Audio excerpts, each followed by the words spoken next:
Good afternoon, everyone. Ladies and gentlemen, good afternoon. Thank you for being here. My name is Danielle Francis. I'm the Marketing and Communications Manager at GECCU. We would like to begin this afternoon with a word of prayer. We're going to call my fellow co-worker, Ms. Keisha Johnson, to lead us off. Can everyone stand for me, please?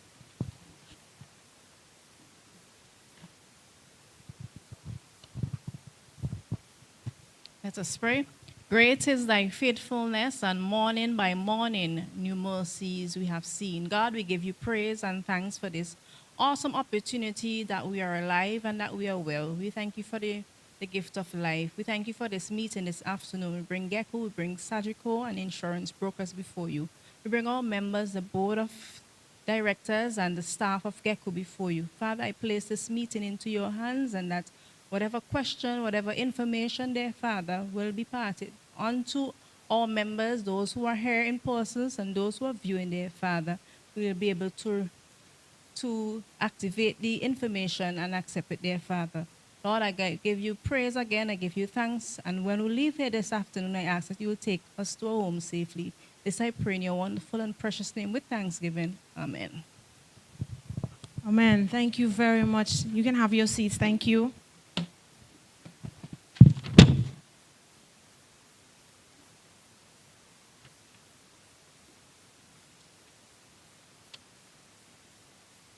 So members of the Board of Directors of GECCU, I would like to especially recognize Mr. Renato Gomes, the CEO of GECCU, Mrs. Maxine Richards-Johnny, members of staff of GECCU, representatives from the insurance brokers, representatives from Sagicor Insurance, members who are joining us in person, thank you for your time, and also those online. We have about 20 persons online so far. Ladies and gentlemen, good afternoon again. It is a pleasure for me to welcome you to this important meeting where we get to discuss the GECCUMED insurance policy and the service that we offer to our members through Sagicor with our brokers, the insurance brokers. We want this afternoon to be a very interactive session. We want you to listen carefully. Any gray areas that you have identified, you can feel free to ask. For persons online, you can also send your questions, and there would be a moderator who will filter the questions to us at the head table. So we thank you for the privilege of your time this afternoon. We know that you're busy individuals here and online. And so right away, we want to get into the presentation that we have for you today. So I'm going to welcome Mr. Cuthbert Tucker, and he is going to lead us off in the presentation. So please welcome Mr. Tucker from the insurance brokers. All right, good afternoon, everyone. So this afternoon presentation will be about the GECCUMED plan in collaboration with Sagicor. But before I start, I have Mr. Joe Sheridan, who's the chairman of the insurance brokers. Say a cool short word before.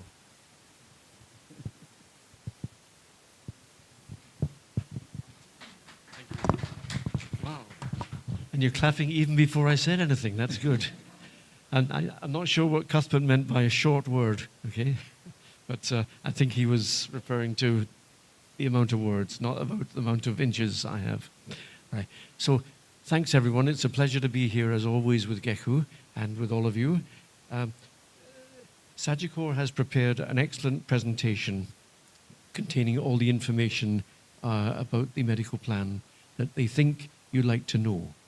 The opportunity is here this evening for you to ask questions about what you see and about what you don't see, so that you'll end up with a much better picture about the medical insurance plan.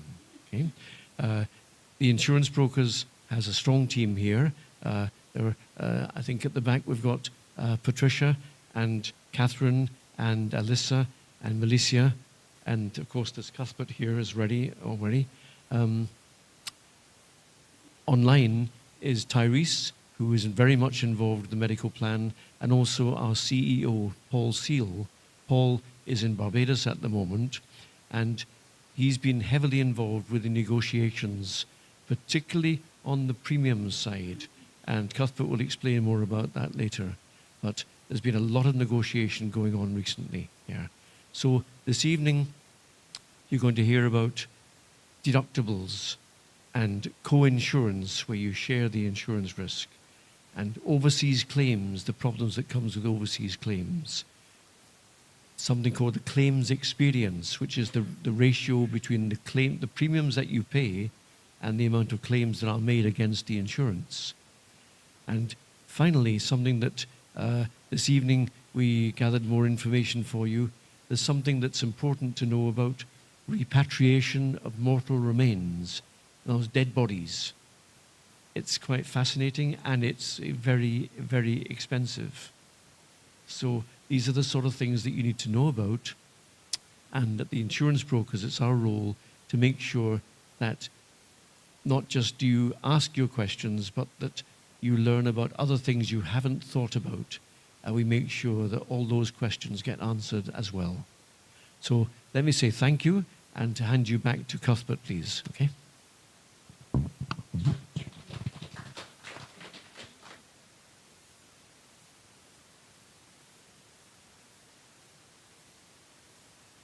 Thank you very much, Joe. All right, so this afternoon presentation, as I said, was about the GECCUMED plan. So next slide. So about GECCU. GECCU is a leading financial service provider in the Caribbean with more than 185,000 years of history. Sorry, I heard 85 years. Oh, Lord, I apologize. So they have an assets of over 1.4 billion US dollars in annual premiums, and they have over 4,500 employees worldwide. Next.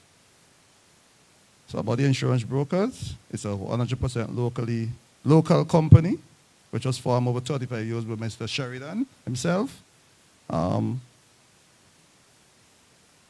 We professional in risk management, especially life, health, general insurance, and we also a cover holder of Lloyd of London. The company also has an educational program on the radio called Risky Business. It occurs every Tuesday and Thursday around 7:45, and they give you different topics about insurance. So you should listen to it on 7:05. We have evolved and have a software that we're using currently. It's mainly on the general side to assist you as the public. And also, we are considered ourselves as client specialists in insurance advisors and be an integral part of the Vincentian community on insurance. Now, what is health insurance? The basic. The primary purpose is to protect you against the financial risks associated with becoming severely ill. Health insurance can be a lifesaver because think of it as you have, say, $5,000 in your pocket, save up in the bank, and you develop a cervical cancer, breast cancer, prostate cancer.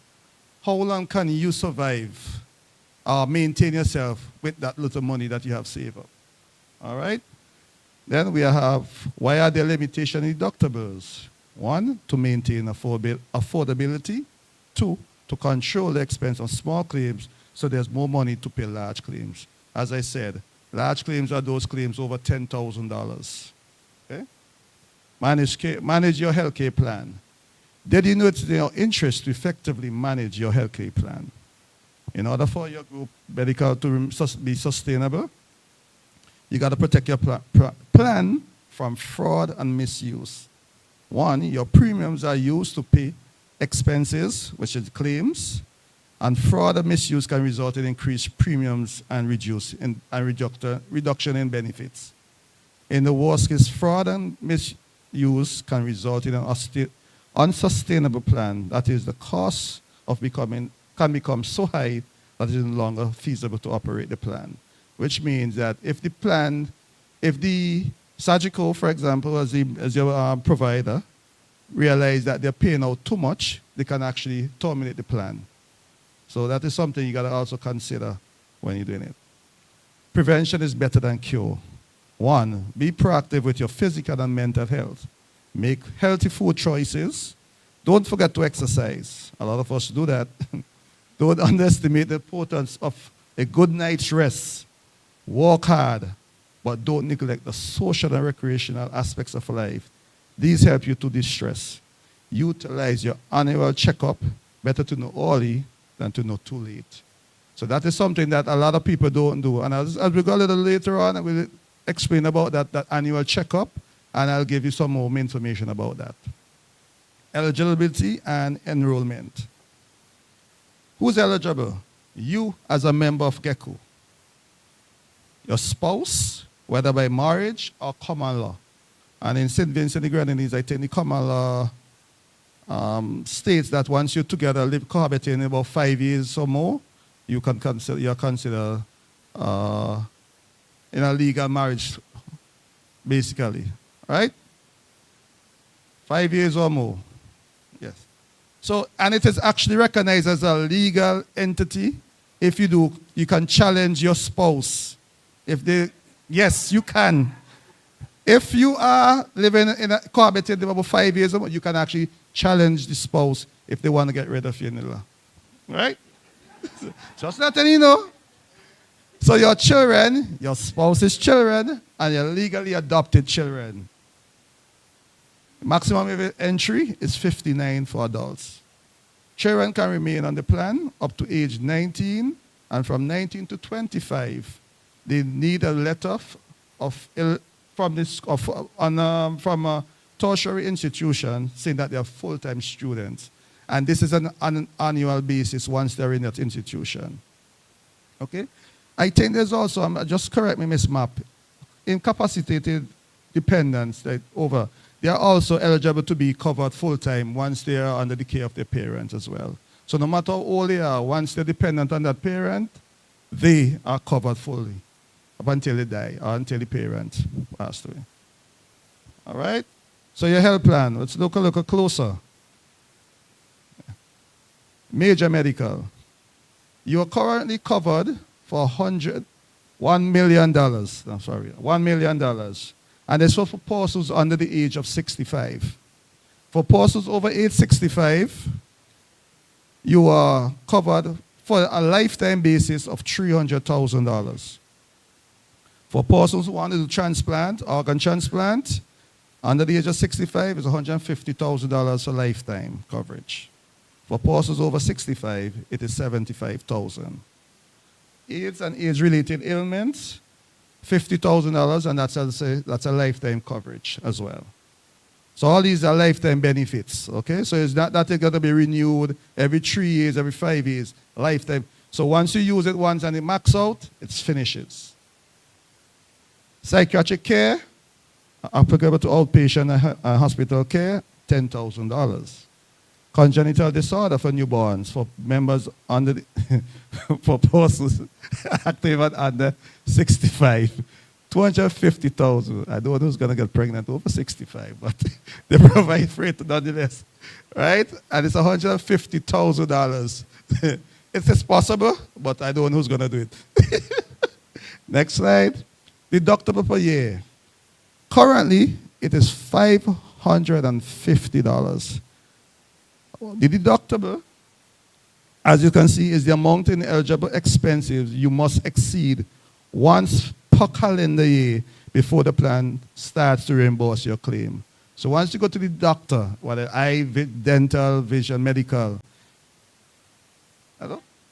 Medical only. Sorry, this is only medical. Well, this part is more medical, but I'm explaining deductibles on a whole. So deductible on a whole, that is the amount that the insurance company must get back before they start reimburse you any money at all. But in this case, this is only about medical. So currently it is $550. GECCU will propose it from effective next month to $800. All right? Go back one. And if you have a family consists of 3 persons or more. So if you have a family, so you have 5 members, as you can see, let's say 3, right? The first 3 persons who satisfy $800 each, the other 2 persons do not need to complete the deductible. They will be reimbursed right away after that. Okay? Next. Co-insurance level. Benefit. On the first $50,000 per year, 70% is applicable to your claims. So if you claim in and you reach $50,000 for the for the year, if it's half year, 50, 70%. Anything after that, you get them back 100% on those claims. Next. Coinsurance overseas benefit. Emergency treatment.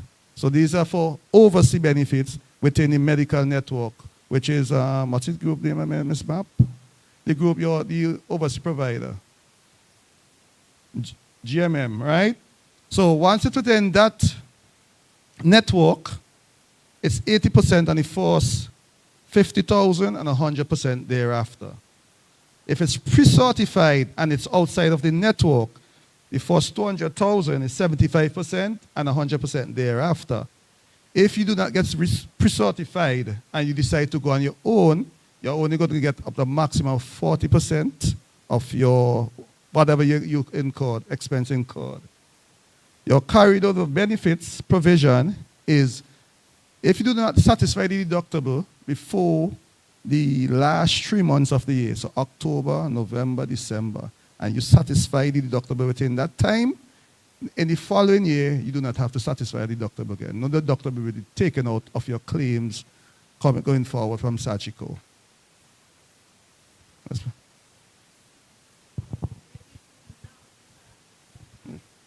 If you do not satisfy yourself, right.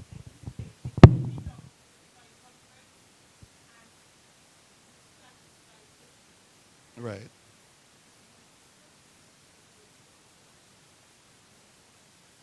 Yeah. But if you satisfy the whole thing by within those last 3 months, you do not have any in the next year. Right.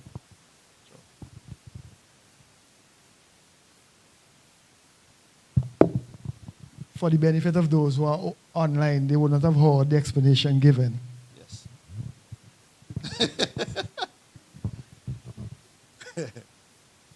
Okay, so the 3 months carryover is, as you mentioned, from October to December. So if you haven't satisfied your deductible, the difference is going to go over to the new year. So you don't have to satisfy the full amount. It's only the difference to make up the amount. Okay? Correct. All right, thank you. So now we're pre-existing condition. So if you come onto the plan and you have a pre-existing condition, the maximum that will be paid for that condition is $1,000, and for the duration of the first year of you being on the plan. Okay? So for a person who join the plan when first eligible, there'll be a 1 year period during which all pre-existing conditions will be limited to pre-existing condition, maximum stated above. And please note that that is provided GECCU. That is if you come onto the plan with condition auto coverage, right, Ms. Map? This is auto coverage. Because if you could state you do not have a pre-existing condition on your application and the insurance find out that is not so, you can be denied coverage completely. Am I correct? Right. So if you come on automatically without doing underwriting and they figure out later on that you did not state that, and because the doctor sometimes put on it when the ailment started, GECCU will decline your claim and may more than likely might reimburse you, whatever.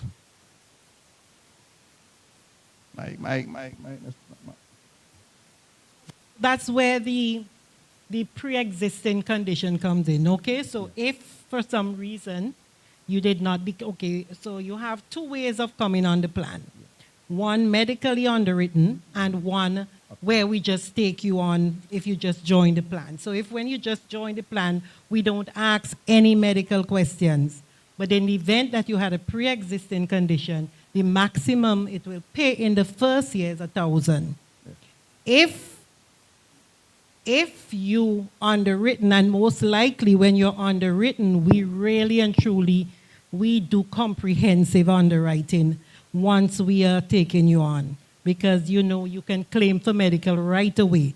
So depends on your age and all of that, we do full underwriting.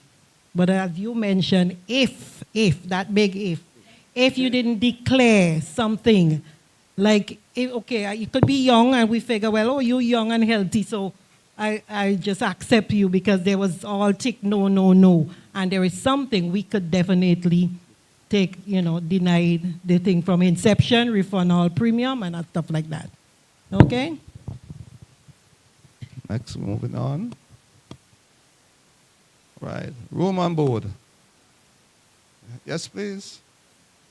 Mike. All right. Sorry, I need a little clarity on the deductibles again, please. So the $800 deductible, what are you saying? So if I go to the doctor this year and I don't meet the maximum $800, so I met $500 in this year, right? And next year comes, I won't have to pay $3? Is that what you're saying? Ms. Map, No, that's not, okay. So that's only in the last 3 months of the year. So if early on, if unfortunately you only got sick early in the year and you did not satisfy your deductible, then don't go over. Yeah. Only the last 3 months of the year. Okay, thanks. Right. So only what occurs in October, November, December will be considered. Right. All right, daily room on board, which is if you're in a hospital, locally, with the Caribbean, CARICOM, it's $400. Will it be EC, Ms. Map, or will it depend on which territory? EC. Will it be daily? Yeah, daily room on board, 400 daily, yes. Overseas, which is non-Caribbean, 2,000 EC. So it's all these monies are in Eastern Caribbean currency unless you see the US signs indicated on the slide. The intensive care unit, 2 times the average semi-private room rate, whatever territory you're in at a cost. Our private daily nursing, non-custodial purposes.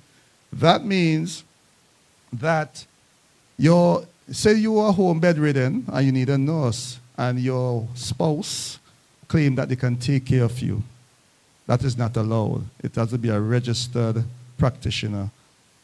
And the surgical need to see that certificate to see that you're actually registered. All right? So during in private residence, daytime is $40 a day. The private night residence is $60. In the hospital in the night, it's $80. And a maximum of 20 days allowed per year, calendar year. Next. Psychiatric benefit, subject to the deductible and co-insurance, which the co-insurance, as you know, is 70%. So surgical pays 70% of it, and you pay the additional 30%. So outpatient is 50%. Well, in this case, it's outpatient is 50%. The maximum per treatment is $60. Those are daily, right, Ms. Map? $60 daily, right. Maximum visit per day, 1 visit per day. Maximum per calendar year is 2,000 Eastern Caribbean dollars, and hospital confinement, 70% of the bill will be payable. Next slide. Physiotherapy and other healthcare professionals. So that includes chiropractic treatment and all those, Ms. Map? I should ask. That's a specialist, so once you refer, yes. So right, okay. Acupuncture and all those benefits. Once you refer to them, then those are benefits. So maximum benefit, maximum allowed expense, 70% to a maximum of $75 per visit. Maximum visit per day, 1. Okay? Now, doctor visits are also subject to deductible and co-insurance. Office visit to the doctor is $60 per day or per visit. The home visit, if the doctor visits you, $60. Hospital visit, $60 as well. Specialist referral only is $80. And I think the only 2 specialists that actually they do not require referrals is the pediatrician and the gynecologist. Right? Emergency doctor visit, home and hospital, $100 per visit. Moving along. Other major medical benefits. Local ground ambulance. I don't think they charge at the ambulance in St. Vincent, but if they do charge, There's private they're ground private, ambulance. okay. 70% of whatever is reasonable and customary. Ms. Map, can you just explain what is reasonable and customary for them, please? Well, Those are built in. I don't have the actual amount, so it all depends. No, just explain what the term mean. Reasonable cost. Well, reasonable. I mean, what we do on average, because as you know, there will be different providers, so they will take an an average of the cost and basically put it as a reasonable and customary charge. Because you always see different providers charge different fees. Correct. So. All right. I know it's due for revision right now, so I can't say exactly because this is done from the back end. Okay. Okay? The charges are always going up. Yeah. All right. So maximum per calendar year is $300, and that's a local ground ambulance. Surgical expenses, 70% of reasonable customary charge or RNC charges. Other hospital services, 70% of that RNC. Miscellaneous expenses, always something you see on your claim, 70%. Prescription drugs, 70% of RNC. Diagnostic expenses, 70%. Medical prosthesis, 70%. And radiotherapy and chemotherapy, 70% of RNC. Hearing aid benefits. Yes, you have hearing aid benefits, 70% of that. And for the maximum 5-year period, the maximum benefit is $1,500. Okay, next, moving along. Other major medical benefits. Medical necessary ferry transportation benefit, which means you can actually get ferry services from the Grenadines to mainland. It is 70% of whatever reasonable customary charges. You have 2 trips per year, calendar year, which runs from January to December. All right? Maximum per calendar year, $300. Medical transportation, air transportation benefits, which means you can travel overseas if you need to. 70% of that charge, of that cost, 70% of whatever is reasonable customary. Maximum per calendar year, $3,000. The maximum trip per calendar year, see the note below. As you can see, the note say only 2 trips per calendar year is allowed. All right, for the air travel. Medical air transportation benefit, which is repatriation of mortal remains, so you can bring if your loved one depart overseas, surgical will pay 70% of that charge. The maximum for that benefit is 5,000 Eastern Caribbean dollars. Right?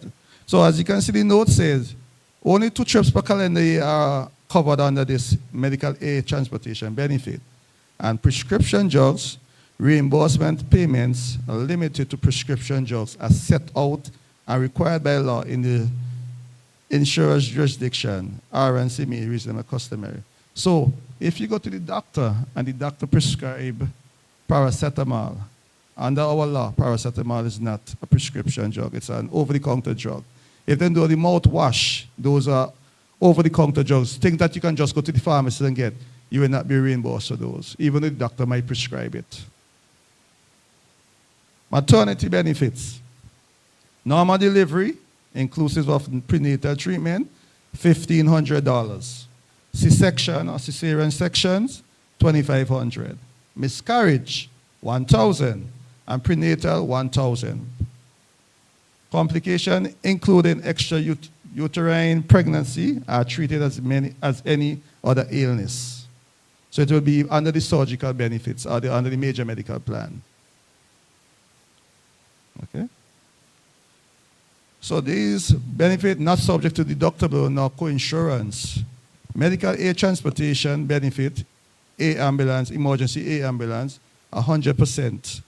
Ms. Mapp, can you just go into that a little more for me, please, to explain them? The emergency air ambulance. Can you just go into the emergency air ambulance a little more for the members to understand the procedure associated with it?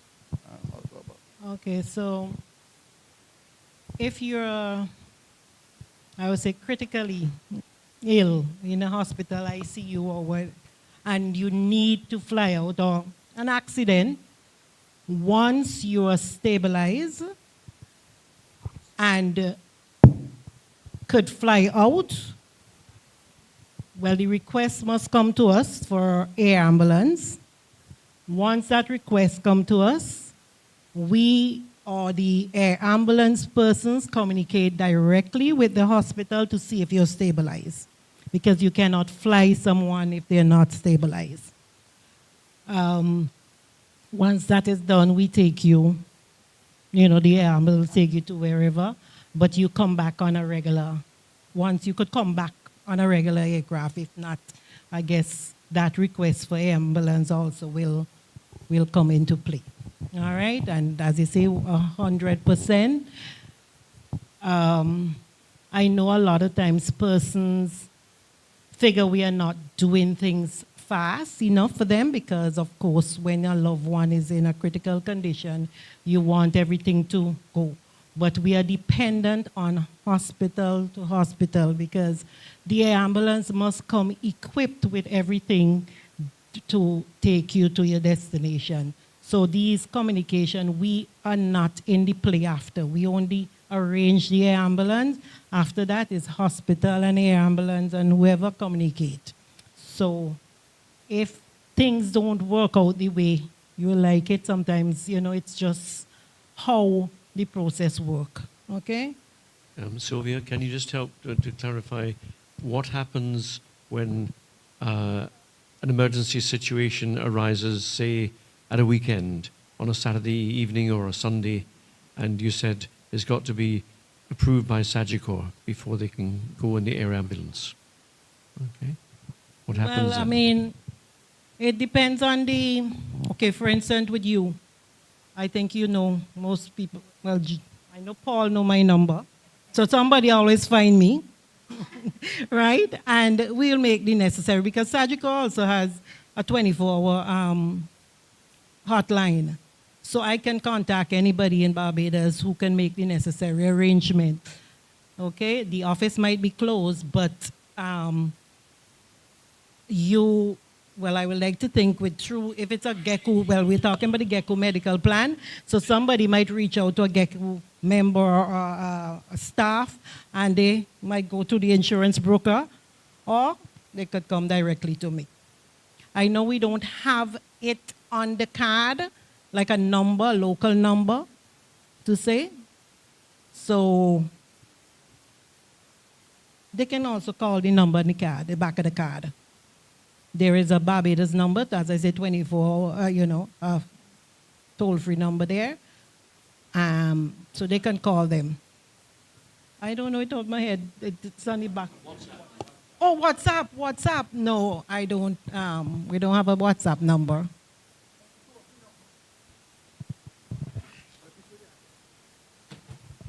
Just before Madam CEO's question, just so that everybody would be on the same page, somebody who requires an air ambulance to travel, that determination is made by the medical practitioners, right?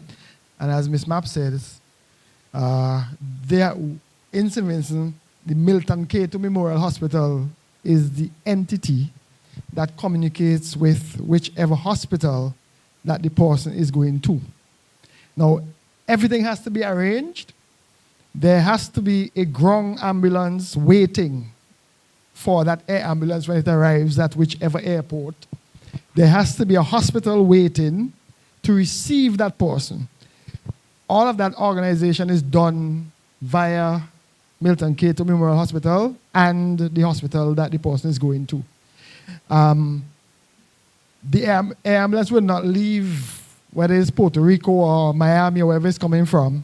It will not leave until it has all of the requisite information based on the problem that the person has to deal with. They have to bring specialized equipment and maybe specialized personnel to be on that plane to make sure that that person travels safely from St. Vincent to whichever country that they are going to. So it is not a pick up the phone, say I need an air ambulance, the ambulance come and the person flies. There's a lot of stuff that takes place before that thing even leaves Miami or wherever it is to come to St. Vincent. All right? So I just want you to understand that process that is involved. I hope that helped. So we want to get this process as clear as possible because this is 3 different entities involved. So in terms of GECCU's responsibility, I want to get that clear and want the members to know the steps. So there's a medical situation where someone has to be airlift. So the member contacts GECCU. GECCU contacts the insurance brokers. Who has the responsibility of updating the members as to the status or the progress of getting that, where the approval is granted and the time the air ambulance is coming? So I want to make sure we get that clear. I want to understand, because it's not clear on our side totally either. Okay, so that all depends on who reach out to us and whose information we have at the time. Okay, so if GECCU reach out to us via email or phone, we'll get back to GECCU.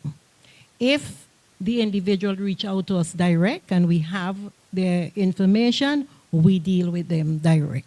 Because an emergency is an emergency, and if we could take out some of the persons in between to handle the situation quickly, we don't have any problem with that. So it all depends on how it comes.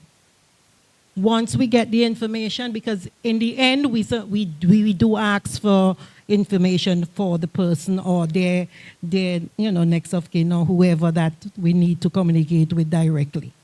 Okay? So it all depends. But of course, you and the insurance broker, no matter what, has to be in the loop for everything, when something like this happens.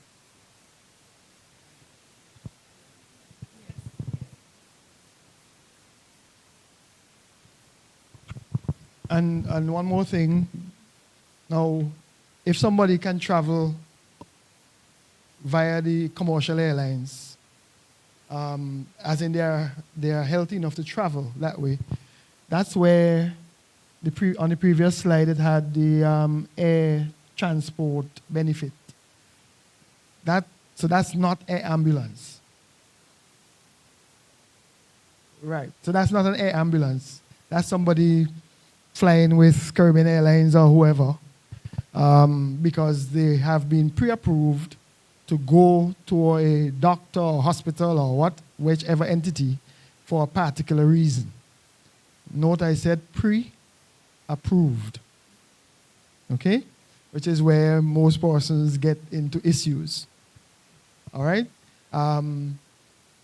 We have a form. If the doctor says you have a particular problem, sickness, or they suspect something, and you need to do a procedure or whatever that is not available in St. Vincent and the Grenadines, you need to contact us, whether through the brokers, whether through GECCU, or directly. And there is a form that the doctor who is sending you, will need to complete. It's a very simple form. It's simpler than them doing a letter. All right? That form comes back to us. Based on what it is, you may get a go right ahead. If it is something that we require confirmation on, we may ask you to see a specialist to confirm. That's our prerogative, right? But once you're approved, then the overseas benefits kick in. Okay? Might as well we get it out of the way one time. If you are on vacation overseas and an emergency occurs, you need to go to the emergency, not ward, what do they call it? The ER. You must go to the emergency ward. If you just went to visit a doctor, it would not be considered as an emergency. If you have your family member who knows a doctor friend, you need to go to the ER. Once you've gone to the ER, we will treat it as an emergency. And then, when we do our assessment, it will be treated as an overseas claim. All right? Does that make sense? Right. So, but if you go overseas and then which is what, from our experience, quite a bit of people do, they go overseas and then they say, I'm here, let me go and get myself checked up. And they go and they get checked up, and when they come back, now, especially in the United States of America, the cost of medical are extremely high. As Mr. Tucker said, the maximum that we would pay, because it was not pre-approved, is 40%. The maximum, which means you will have the majority to pay. All right? That's an area that there has been lots of contention on, not necessarily with GECCU, but generally. So I usually take time to make sure persons understand that. Joe, for the benefit of those online, you need to use the mic, please. All right, sorry about that. The 40%, including emergency situations where there's no chance to get pre-approved? No. So that's what I said. An emergency is an emergency. Well, okay, that you've been to an emergency right, ward. but I heard the 40% being hammered. No, I didn't. No, I didn't. I ensured to explain the emergency first. Yes, thank you.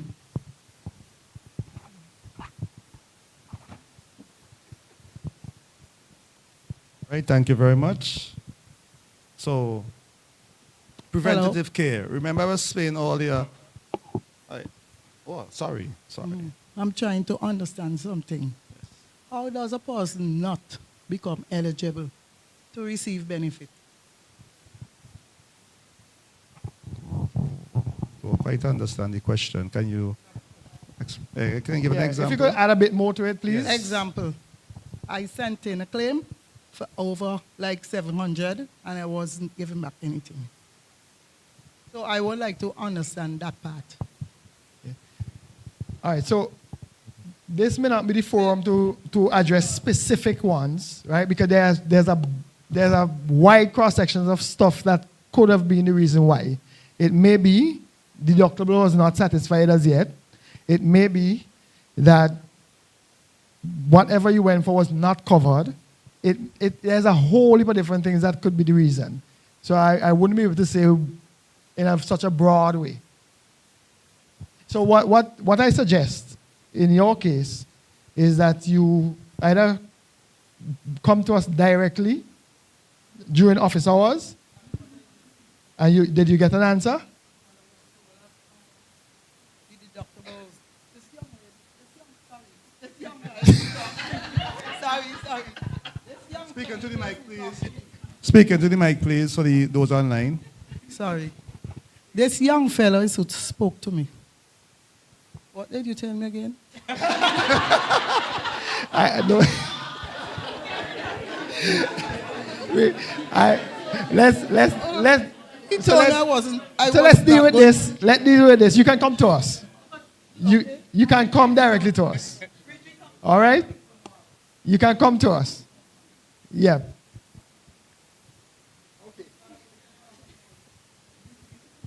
Okay. So we have preventative care, which means. Oh, another question. Sorry. Yes. Hi.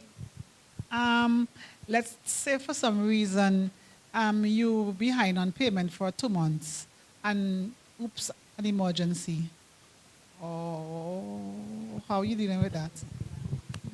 I'm so glad you brought up that topic. I don't know. Okay, so Surgical would not know when you're behind. Okay, only GECCU can tell us when you're behind. If for some reason if that information get to us and you're behind by 3 months, your coverage is suspended. If over 6 months, your coverage is terminated and you have to reapply like a new human being, fresh. So if you have pre-existing condition, I'm sorry for you.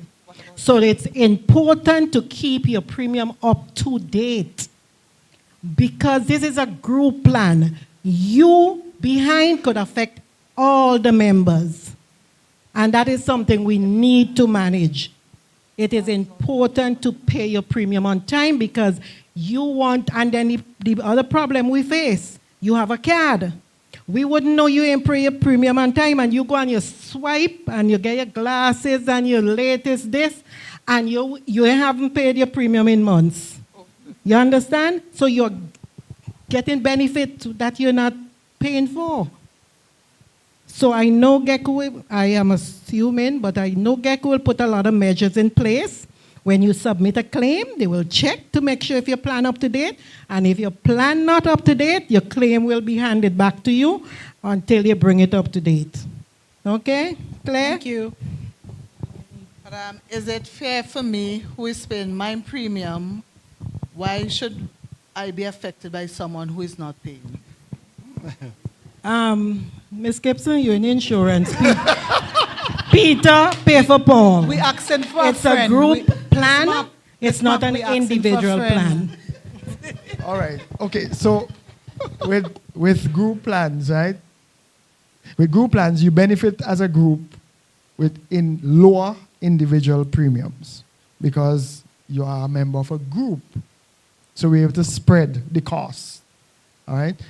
Versus if you choose to come directly to us to purchase your health insurance coverage, you will find that the cost is extremely not high, higher. Yeah, it's a lot more costly if you come on your own to purchase health insurance. All right? So you benefit from lower premiums already as a group. Therefore, anything in that group affects all members of the group. It's like if you have a bag of potatoes, not sweet potato, the other one, right? And one of them start to get rotten, everybody starts to get affected. Yeah? Okay.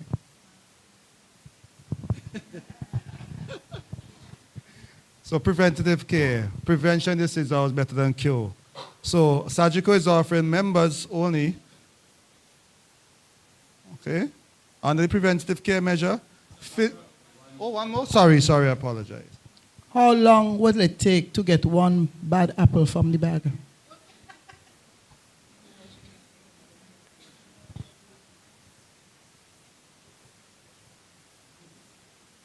Like as she just said that, you know. So one we bad apple said after 3 months, if somebody has not paid, after 3 months, their coverage is suspended. That means if you submit a claim, we're not going to pay it. But you're not off the plan as yet. Then you have a further 3 months. So 6 months now. And if you still have not paid, then you are booted out of the plan so that the others could still enjoy the benefit. Those who are up to date.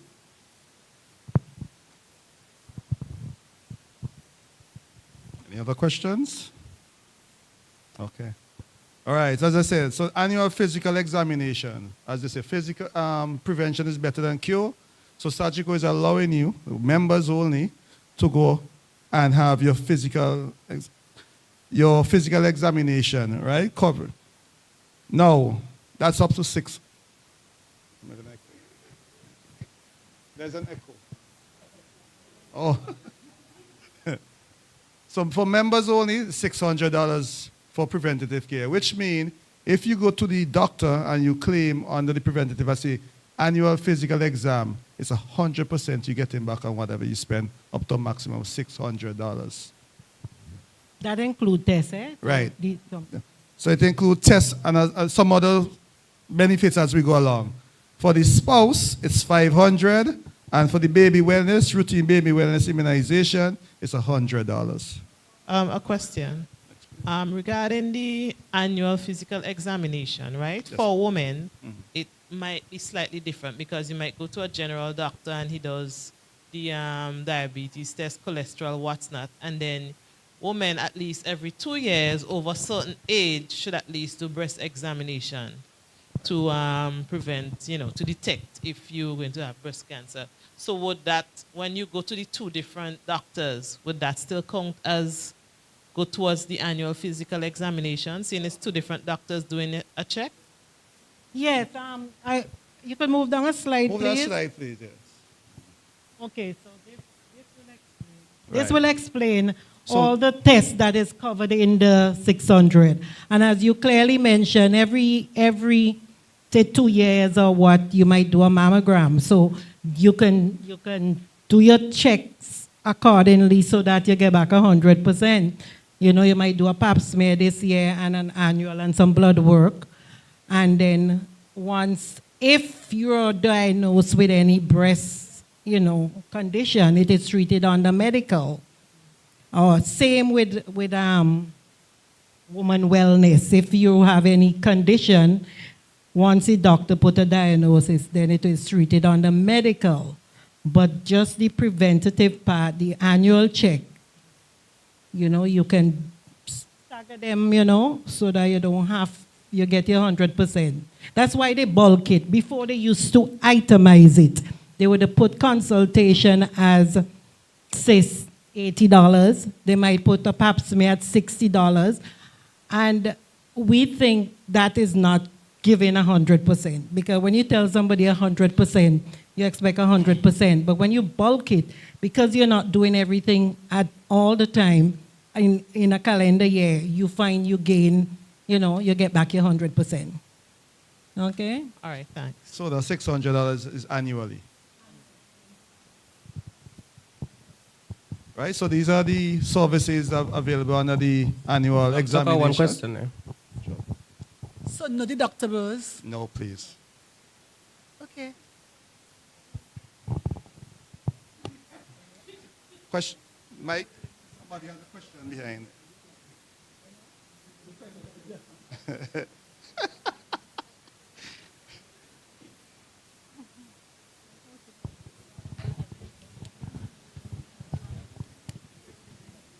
Miss, speaking to the mic, please. I want to know what happens in the event that the hospital is to be privatized and we have the National Insurance Program under the medical care for citizens. Because this would be a clash and fees are going to go up significantly. So I think there needs to be a current revision of, you know, these things. Given the, because things are very expensive. Even you go to the hospital, these things cannot really meet the cost of things. Even, especially if the hospital is to be privatized when it goes to Annisvale. So, Ms. Mapp? Yeah, no, well, I mean, that is kind of, you know, ahead of things. But when we reach those bridge, we'll cross it. But you also have to remember, you can get anything, any amount of coverage you want once you could pay. We are trying our best because, as you know, everything going up. And since COVID, I find every service is almost double or triple in some cases, right? But remember, we are business as well, and business is there to make a profit. And when you look at the claim experience versus premium collection, they say the dance can't pay for the light, okay? So sometimes it's really, we can increase premium tremendously, but then you would not be able to afford it. So we still try to give some coverage under this situation because better you have half a bread better than none, right? So better you have something than nothing at all. Okay? So, but what you mentioned, down the road, we don't know what will happen. Okay? Because a lot of the things can be read at the hospital. You have to go read your mammogram somewhere. You have to go read the electrocardiogram somewhere else. You know, it's the reading of these things cost a lot of money. But we pay for them. People go private a lot. People don't really go to the hospital. Many people don't go to the hospital. And the deductible is still covered?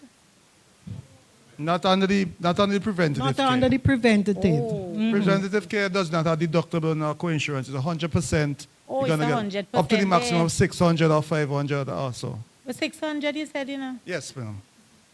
But 600 to read, let's say a CT scan. No, the tests that you're mentioning, those will fall under medical. Major medical. We are dealing with certain annual check, okay? And one thing I must point out, because, I mean, I am under medical as well. So as we get older and we go to the doctor, and they suggest we do other tests that might not cover under that, you have to think of your health, okay? You have to think preventative better than cure. So even if you have to pay for it out of your pocket and the insurance is not going to reimburse you, don't say I'm not going to do it because it ain't covered under my preventative. No, I'm not speaking to you. I'm just talking general. No, I'm just saying, because as we get older, there are other tests that doctors will suggest we do that is not covered there. Okay, GECCU will promise to give a loan. Oh.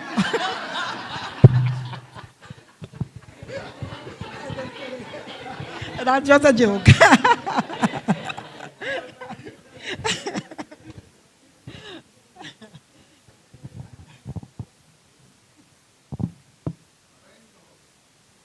Okay. So please do your annual checkups. Us men don't like to go to the doctor. I haven't been to the doctor since 2022, so. And I don't pass the over the 40 range, so I'm speaking to myself as well. All right, going on to the next. Dental and vision. So your dental maximum per year, calendar year, is $1,000 with a deductible of $150. So when you join the plan, you have 3 months waiting period before you can actually claim any dental benefits. Preventative, which is cleaning, x-ray, fluoride treatment, 80%. Basic restoration, fillings, extraction, periodontal care, 70%. And major restorative, which is root canals, crowns, dentures, 65% of whatever you claim in, up to a maximum of $1,000, you will get back. Orthodontic benefits is for children dependent under the age of 19 only. So if you as an adult go and try and get the orthodontic treatment, you will not be reimbursed according to the plan. Okay? The maximum per calendar year is $2,000 and the deductible is $100. You get 50% benefit and you have a waiting period of 6 months. So as I said, it's only for dependents under the age of 19. Because the young children, they're more easier to mold compared to us who has already passed that. So some of the dental benefits and the limits, I'm not going to read out all of that for you. I'm just going to let you have a view of it for a few minutes. Cuthbert, sorry, when you get a chance, go back to the orthodontic, because isn't that a lifetime limit rather than an annual? It normally is. That's why I made it quick, but I'm seeing here. So if it's per it's a year, that's good. That's good. Okay. Yeah. Normally, it's, on most plans, I know it's normally a lifetime benefit. Right. But I'm seeing a calendar year. So, yes. Ms. Map, can you clarify that for us, please? Lifetime. Okay. So it's lifetime benefit of $2,000. So that's an error. Yes, please. All right. All right, vision benefit now. Maximum per calendar year, $900. The current deductible is $150. What is being proposed effective March 1st is $200. 70% benefit return and a waiting period of 6 months. So this benefit provides for the reimbursement of expenses incurred by necessary vision care treatment and supplies which are recommended by a duly qualified optician, ophthalmologist, optometrist, and ophthalmologist. Optometrist, and up to the amounts shown in the skeleton of benefits. All those O's. Next. Now, there's a survival benefit also on the plan that a lot of people are not aware of. So, survivor spousal benefit, right? So, the deceased employee or member must have been on the plan for a minimum of 10 years prior to death. Coverage will be limited to the surviving spouse and dependent children only. New dependent will be added. So, the dependent has to be on the plan before that previous insured dies. Okay? Coverage will be terminated in the event that the spouse remarries. Coverage for dependent children will terminate when they no longer meet eligibility requirements. So that when you reach age 19, or when you reach 19 to 25 and you're no longer in a tertiary institution. Coverage will be subject to all current plan limitation and exclusions. We'll go to the exclusion and limitation a little later on in the slide. The dependent spouse will continue to pay the premium that they met, or if there's an increase later on, okay? Spouse of regular and retired employees will be eligible, as you know. Once you hit 65 or more, you consider retirement, so those spouses will also be covered on it. They're eligible for that benefit. Deathbed marriages are to be excluded. So you cannot say you're dying now and you're getting married and you expect to be in for this benefit. It's excluded. And coverage will be terminated if the dependent spouse attains insurance coverage otherwise. So if you go to SAGICO and tell SAGICO that you want an individual plan or you go on a different plan, SAGICO is going to terminate that coverage. As of August 31st. Doctor, Hello. question from online. They're asking for you to explain how SAGICO handles the settlement of the respiration of the mortal remains. Repatriation. Oh, Ms. Map, will you assist me with that one, please? Okay, so we normally just pay for the air freight for the remains. So I know persons might think we could pay for the casket and all of that, just the freight to bring back the remains. So you have to ensure that your what you call the invoice, your shipping information outline the freight costs. Okay, that's all we pay for. Yes. Up to the maximum. Yeah. Of $5,000. Eastern Caribbean dollars. Maximum 5,000 Eastern Caribbean dollars will be covered. Okay? We know in some cases it's way more than that, but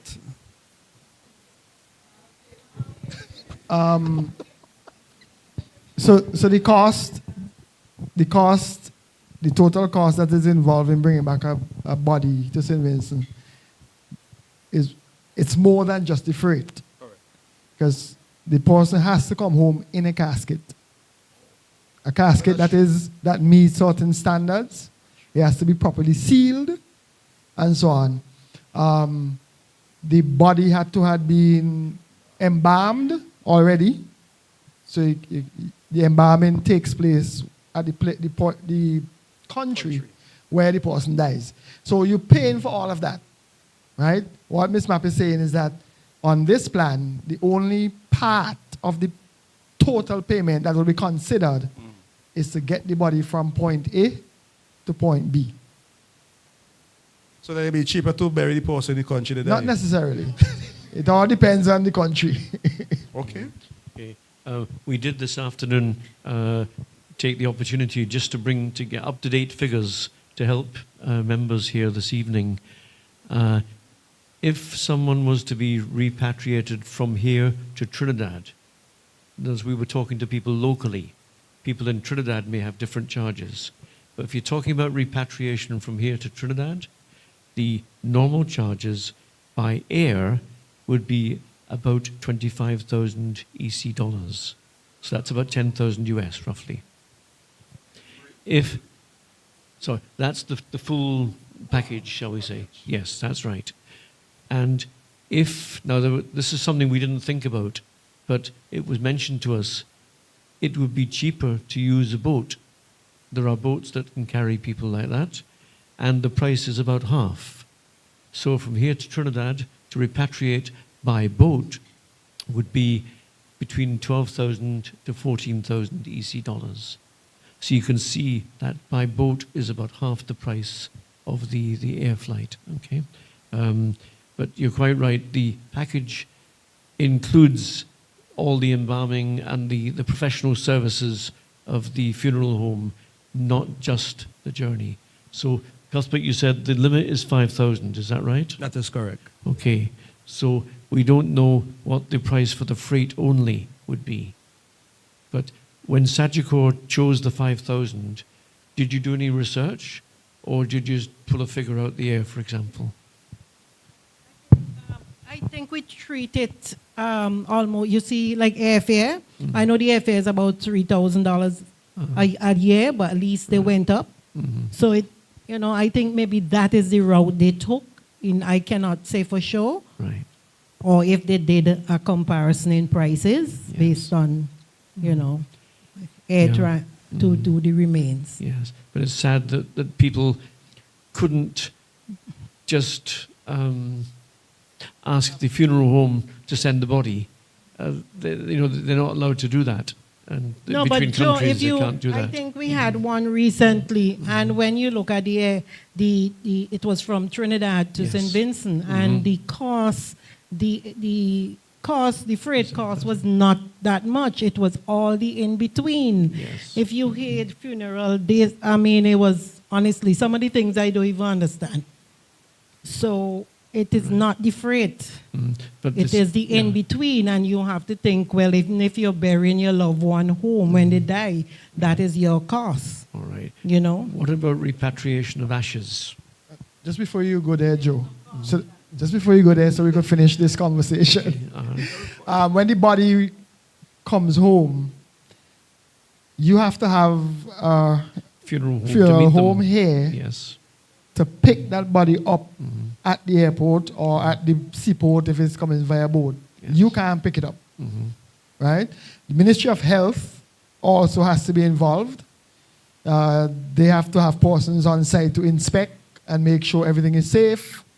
During COVID, there was an instance where a body, because of the challenges with freight, by the time it got here, it smelled really badly. And so they had to take it straight to a cemetery. All right? That was the instructions given by the Ministry of Health because it was just terrible. All right? So, but all of that includes a cost. The funeral home here is going to charge for picking that body up, keeping it, and then when we organize the service, the usual stuff that happens. So they wouldn't charge for a casket because the body comes in a casket, but they would charge for the other stuff as well.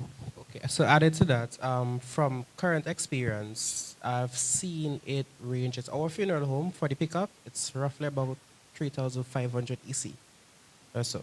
Yes. Just the pickup from the airport.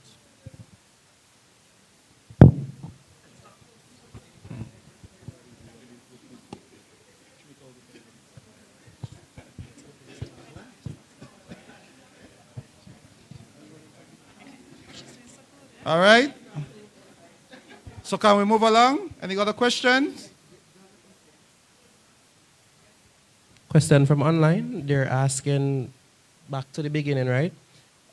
With the deductible carryover, would it be taken into effect this 2026 or 2027? So the renewal date for the plan will be the 1st of March. But remember, it's a calendar year we're looking at, so it still applies that October, November, December. If the deductibles are deducted then and it was not fully satisfied, it would carry over to 2027. Another question here as well. They're asking for overseas claims. How long is the process, like, to recover monies? That again is a very broad question. If all of the information has been submitted, which is normally where you have challenges, right? So if all the information was submitted, unless it's a very complicated claim, we would normally settle a claim within 10 working days, right? But from experience, the challenge usually is getting all the information. Because the doctors are not in St. Vincent, you can't just go back to the doctor and say, well, you didn't do this, or I didn't get this receipt, or, you know. So that's normally the challenge. One question from Mido. I've had an experience whereby a member submitted a claim, but they're asking for additional information from the doctor, but the doctor was deceased.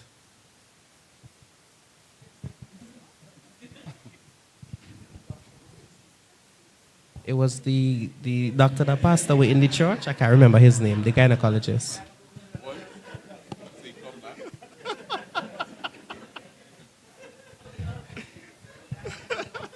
Okay, and what happened after? So their claims, the claim never settled? That's what they're saying? Well, I'm not aware of the situation because, you know, certain situation you deal with it on a case by case, and I really don't know. I can't remember anybody bringing that case to me. Yeah, that's a real. Well, it depends on the time frame, because if this happened, I don't know how long this happened, and as you know, everything claims have a shelf life.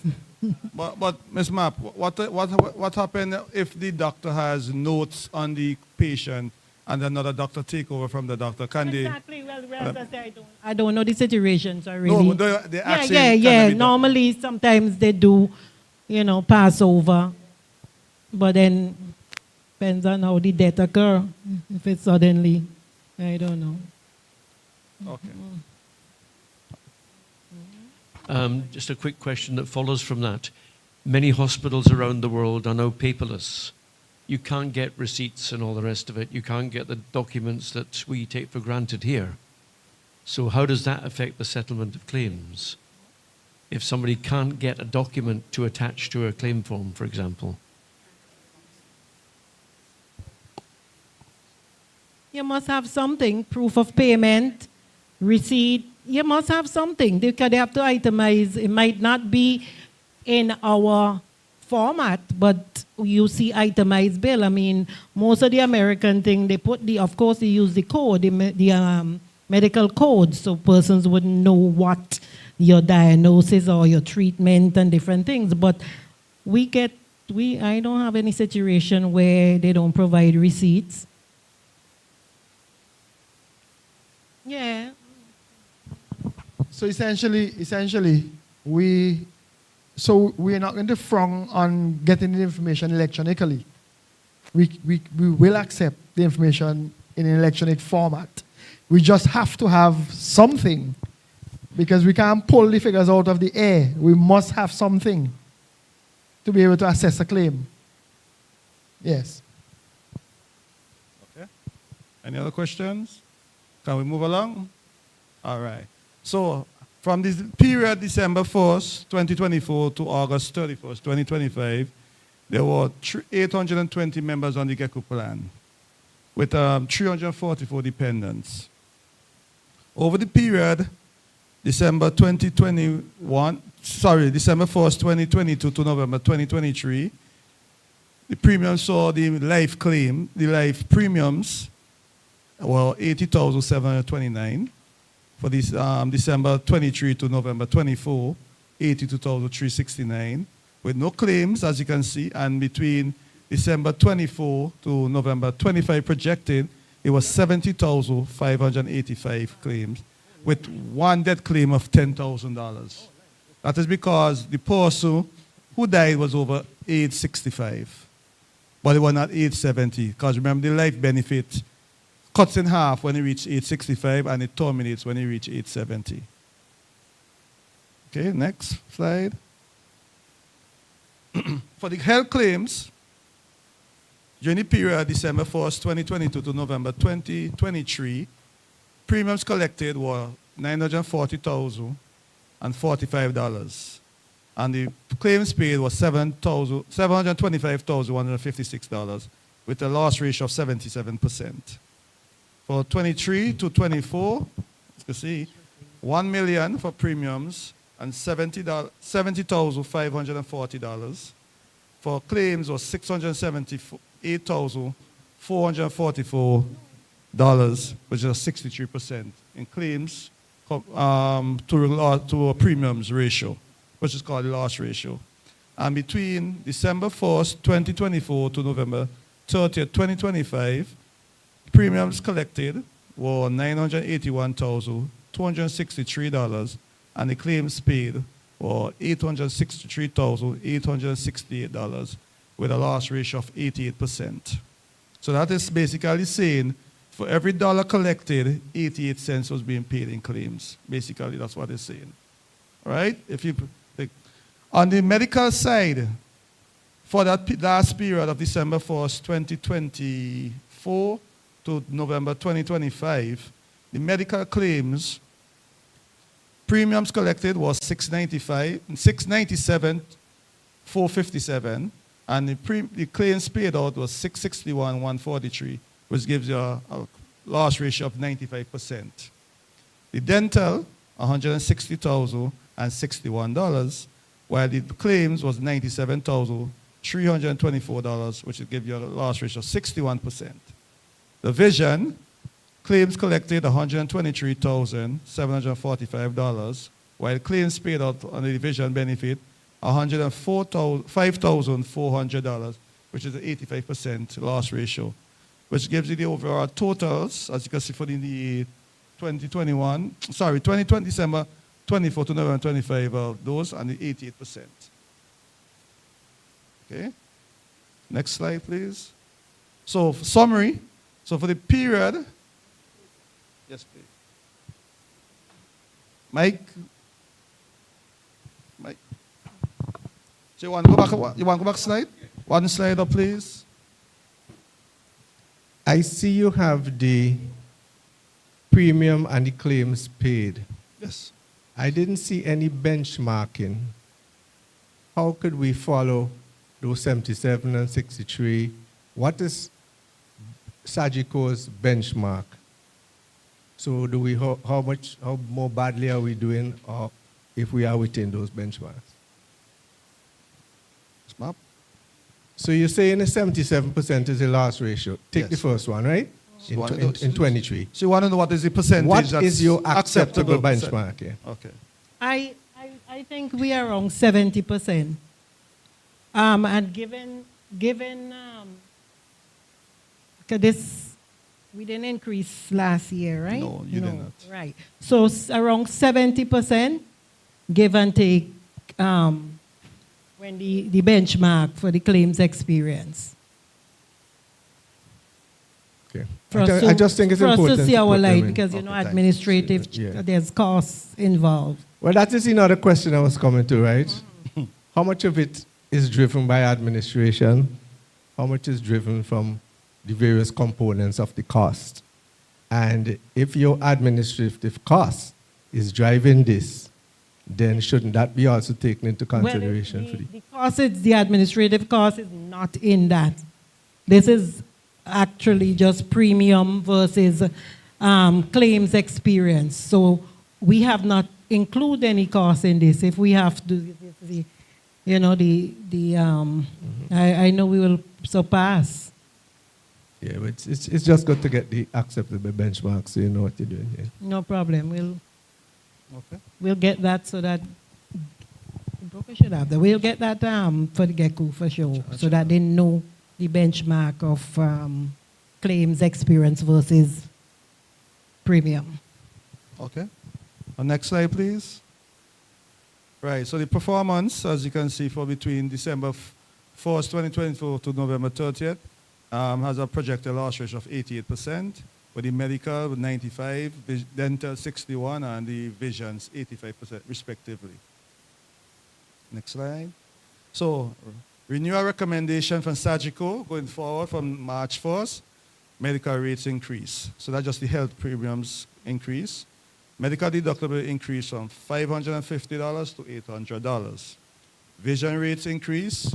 Vision deductible increase from $150 to $200. As you can see with the previous slides, the dental benefit was under the benchmark and it was 61%. So they did not touch the dental component of the plan. Premium rates. So currently, these are the existing rates that exist that you're paying for both single one, family, and also both under 65, just over 65, and the retirees, just people of 70. These are the current rates. So I'll just read the total rates that exist. So for those persons under age 65, you're currently paying 87 for single, 87.80. For single one, 150.65, and for family, 229.30.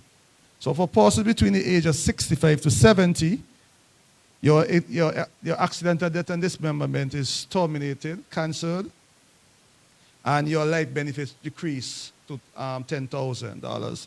So your life rate now was reduced to 370 instead of 920.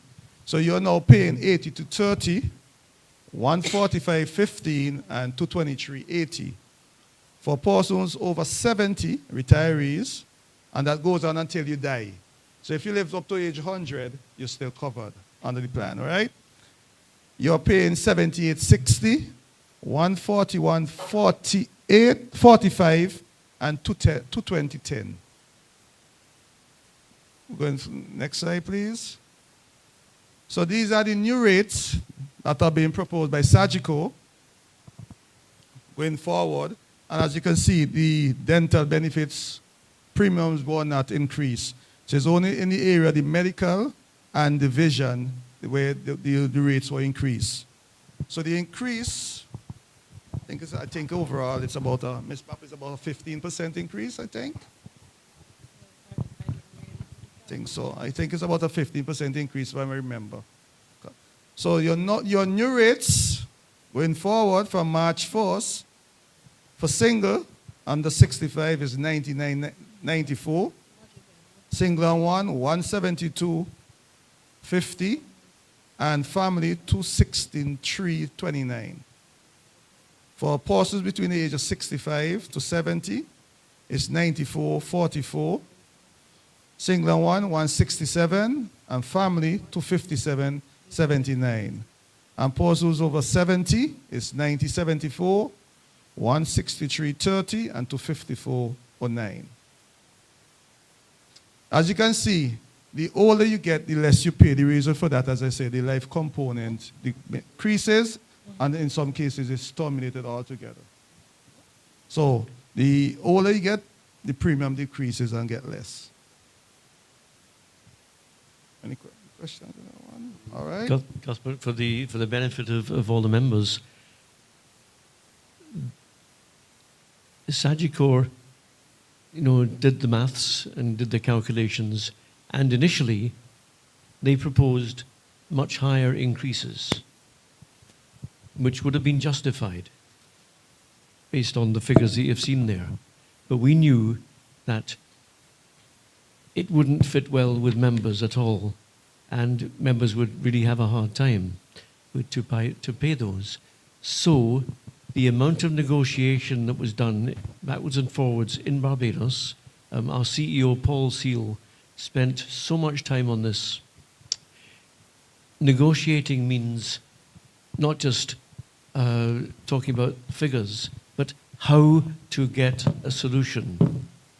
So in this case, what we had to do was to say, don't just look at the premiums and how much the premiums have to be. Let's see what we can do with deductibles as well. Because in all types of insurance, if you have a low deductible, you'll have a higher premium.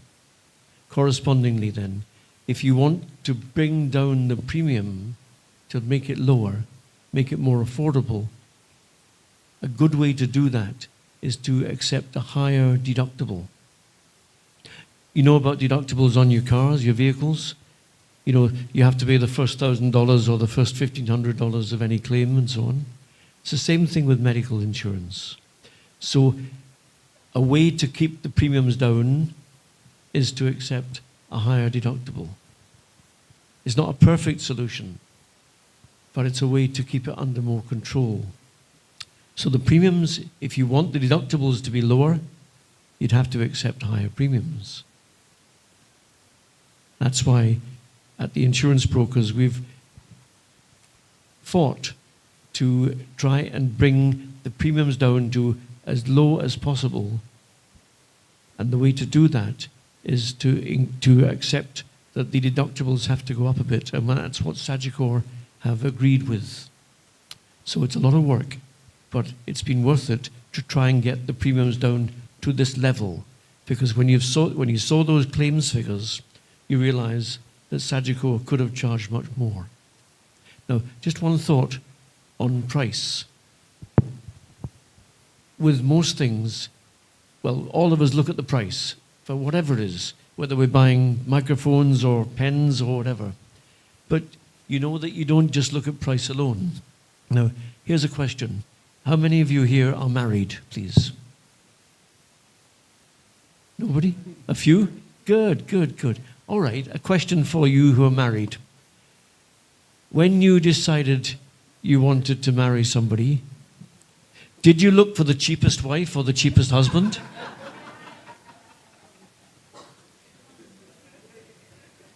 Right, you get the message. You look beyond the price.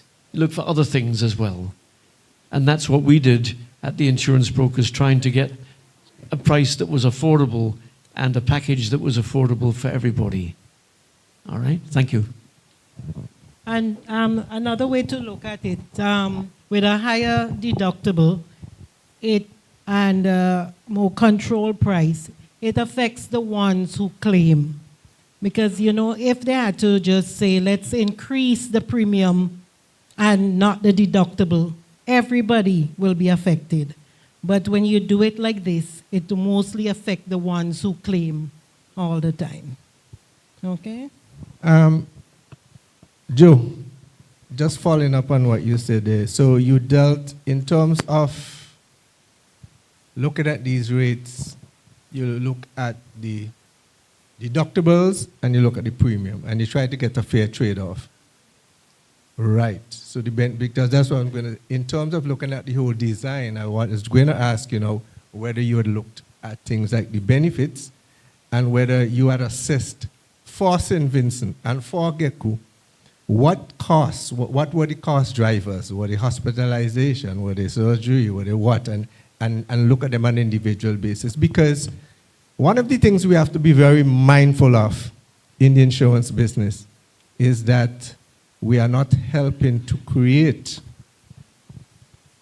a sicker society where when these deductibles are so high, people don't have a $500 to spend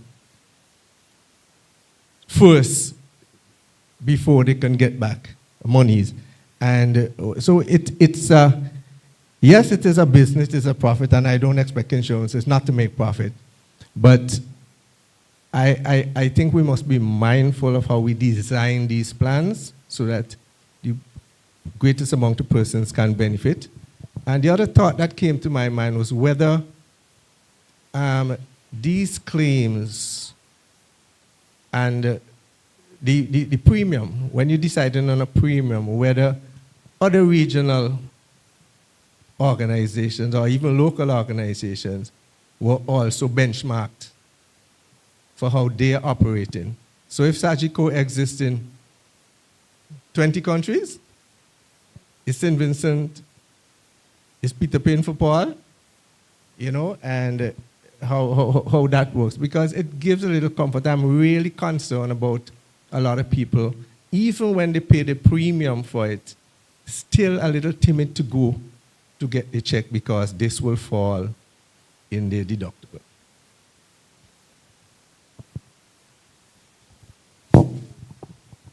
Ms. Map, any comment on that, Ms. Map?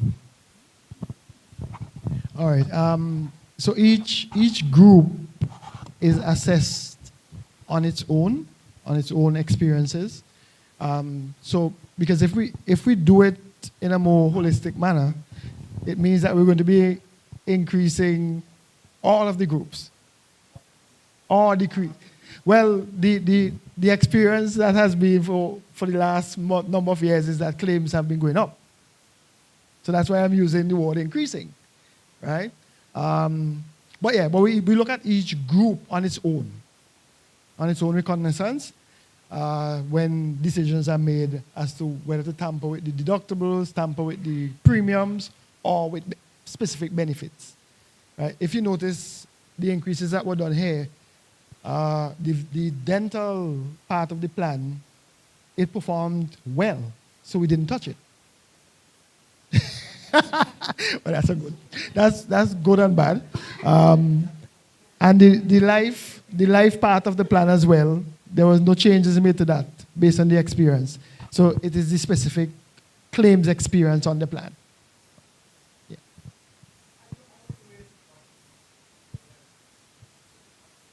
Yes. All right, thank you for the contribution. I mean, and to just add to that, oh, okay, to add to that as well, as you know, this is an annual renewable plan every year. So if, for instance, in the next couple of years, we are seeing stable, it can go down. You understand? I know costs for medical going up, but you can see where they can revise that, the deductible, whatever, because when you see the other slides, there were some very high claims in the last calendar year. Very high. We had air ambulance, all kind of thing. Okay? Sorry. The question I was going to ask as well is that whether the cost was driven by a lot of small claims or a few big claims. And if that is so, is there a way that you can design something around some of these troubled areas? I might want to pay a little bit more for some of those areas, so that there are a lot of people who, in the smaller claims, could benefit and don't have to wait. So just design I'm looking at.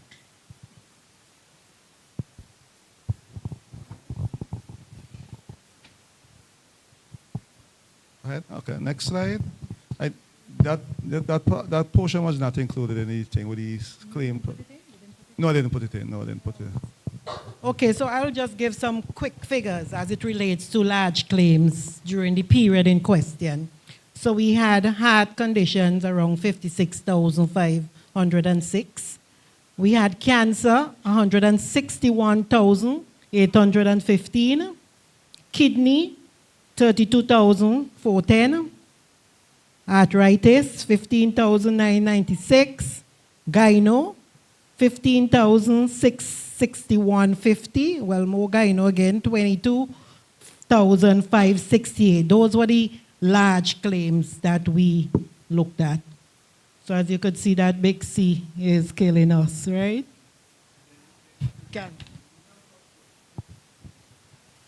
Exactly. Well, we have all that, but we don't provide, we can't provide those confidential information. So we could, break it down. And even with the life part, we haven't had all the deaths recorded there because there were some other deaths that we didn't get the claims for. We are aware of them, but they haven't submitted the necessary because some of them had like estate. So that's something we have to make sure and look at so that we ensure persons name a beneficiary. Okay? I need to emphasize that, all right? For the part of GECCU that does the enrollment, please strongly encourage the members to name a beneficiary, because if they just leave estate, then that has to be administrated for. You have to go to a lawyer, get that administrated, and then based on the number of beneficiaries in that administration, after the lawyer gets his or her portion, and it's not just the insurance, because if you're going to do administration, then you have to put in all the assets of the person. It might just so happen based on the value of the assets, the amount of money that you get from the insurance would be just to pay the lawyer, or may not even be enough to pay the lawyer. All right, so please encourage the members, put the name. They could always come and change it once they're alive, of course. They could always come and change it, but please think of somebody that you like to benefit from this money and put their names instead of just putting estate. Okay. Of course, at the end of the day, it is the member's choice, but it really does help ease up a lot of distress. Yeah. Some of them just leave it blank. But if they don't put anybody, it automatically becomes estate. right? If you don't put anyone, it automatically becomes estate. All right. So can we move along? Next slide, please. I think we had covered it overseas already, so we could. So overseas, right? Pre-certification. Yeah, we explained all those pre-certification Correct. things and so on already. Map important margin. So we're gonna go along to the claims. Yes. So currently, it's a 10-day walk-in. It's a 10-day process where claims must be submitted within 90 days of the first visit to the doctor. Not the last visit, the very first. So if you go to the doctor January 1st and you have a follow-up on the 1st of February, the 90 days start from the 1st of January, not the 1st of February. All right? Next slide. There are 3 bases. And you know, that is an exception of maternity, okay? Correct. All right. Right? Notice of claim, verification, payment. So next slide. And I mean, we could only that 10-day is once the claim is clean, as in you complete your claim. That's why you see the number, everything complete. Don't just leave, just sign and leave. Sometimes it just amazes, even date. I mean, before we used to let certain things slide, but we are being audited. Claims adjudicators are being audited. And a simple date, I know somebody might say, they couldn't put in that. But simple things. We cannot edit somebody's claim. That's fraud. You understand? So please watch your claim, complete it. It's not complicated to complete. Because the doctor put in the hardest thing, the diagnosis. The rest thing is your personal information. Okay, please. But even on Ms. Map, we get a lot of claims where there is no diagnosis as well. Also, before you leave your doctor, make sure that they put in those information. Okay? The claims cannot be paid without that. And I know we have been sending back claims for things like date. And this is, as I say, audit. We cannot have your form showing you went to the doctor January 1st. Your receipt is dated January the 31st, right? That we consider, they will send it back and say the dates does not match. All you need to do, simple. If you pay on the 31st, no problem, but in the details of the receipt, must put for service done on the 1st of January. That's all. There must be some link to the receipt and what is on the claim form. Okay? Next slide, please. So, Ms. Map, can you just explain this part of the swipe card? Next slide. So every member should have a carry care card. This card can be used at various providers throughout St. Vincent, and the only Grenadines is Mustique. Right? I don't think we have anybody in Beckway and those other places, but we have in Mustique. So you can use your card like a debit card.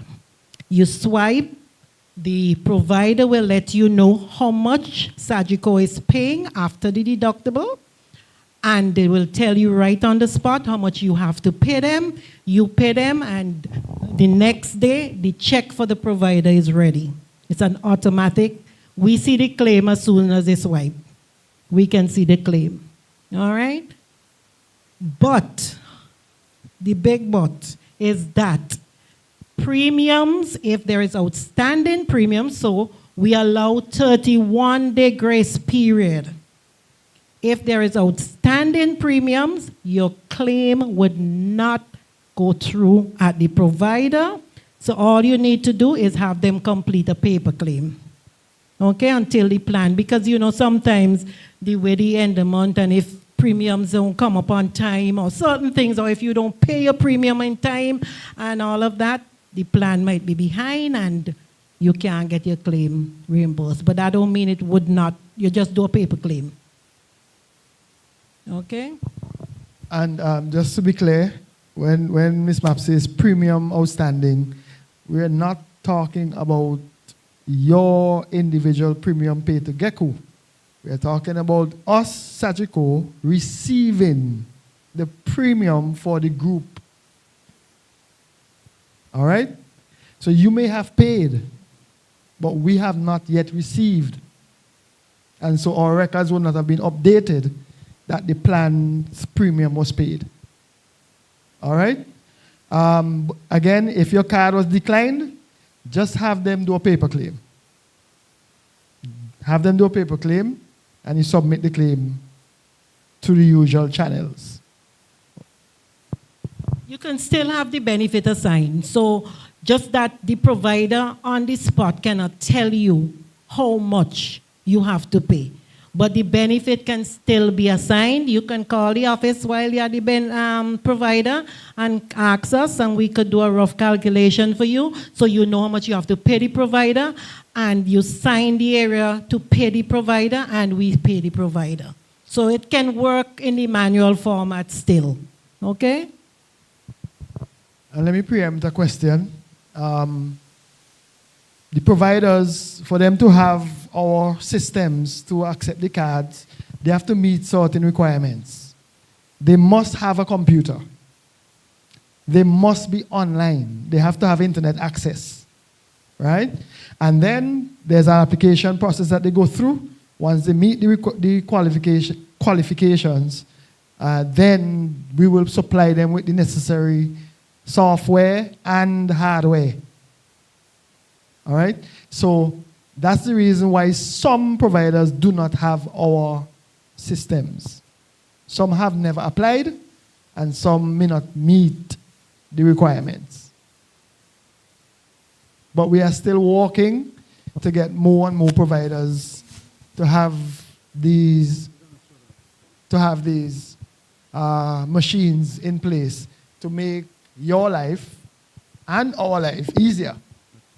Because once you swipe that card and it goes through, your claim is settled immediately. You don't have to wait 10 days. All right?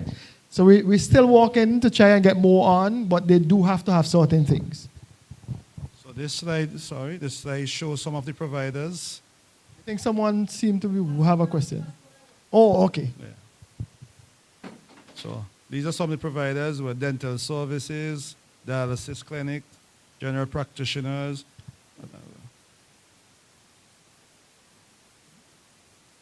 Okay.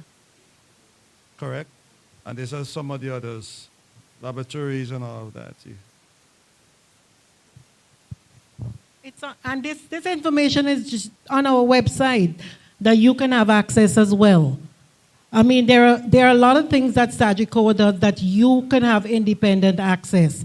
So I have forwarded it already, and I will do it again, because you can have access to see your own claim. So you can know whether your claim is processed. We want to make everybody independent, and I hope that with GECCU and insurance broker, we can do that, because we also have where your claims can be paid directly to your bank account. So please, I am encouraging, as you know, most businesses are trying to get away from checks, and soon we are going to stop checks. So we will require you to update, and just once you fill out the form, your claim process, you get an email with your explanation of benefit. Then it will say in a couple days, your payment will go to your account. When that happens, you get another email to say your account has been credited. It's fast, easy. So save GECCU as well work, because I know because of the different layer of this relationship, persons complain that the process is long. Okay? We apologize, we get a lot of leaks. Okay? And I must say it's because of the layer. So persons submit their claims to GECCU. GECCU forward them to insurance broker. Insurance broker forward them to us electronically, and then the original hard copy after, but we use the electronic copy to fast track the processing of them to avoid wasting more time, right? But when the payment is done, it go back the same way now to the reverse to the broker, then to the GECCU, and then to you. So if we could really do the direct credit, that will save you, insurance broker, everybody some stress, time and everything.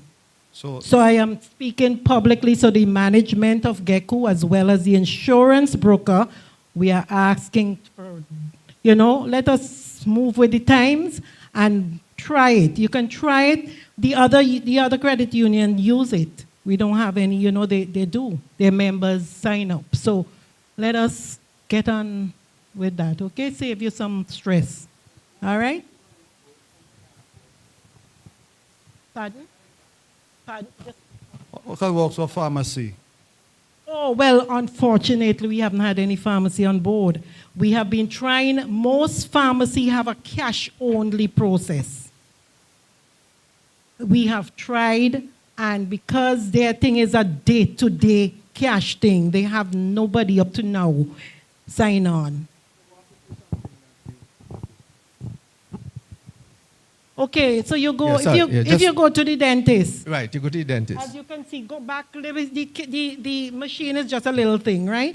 You swipe your card, your information comes up, right? And when it comes up, of course we ask people to take your ID, okay? Because we have instances where a family member, sometimes they swipe the wrong card.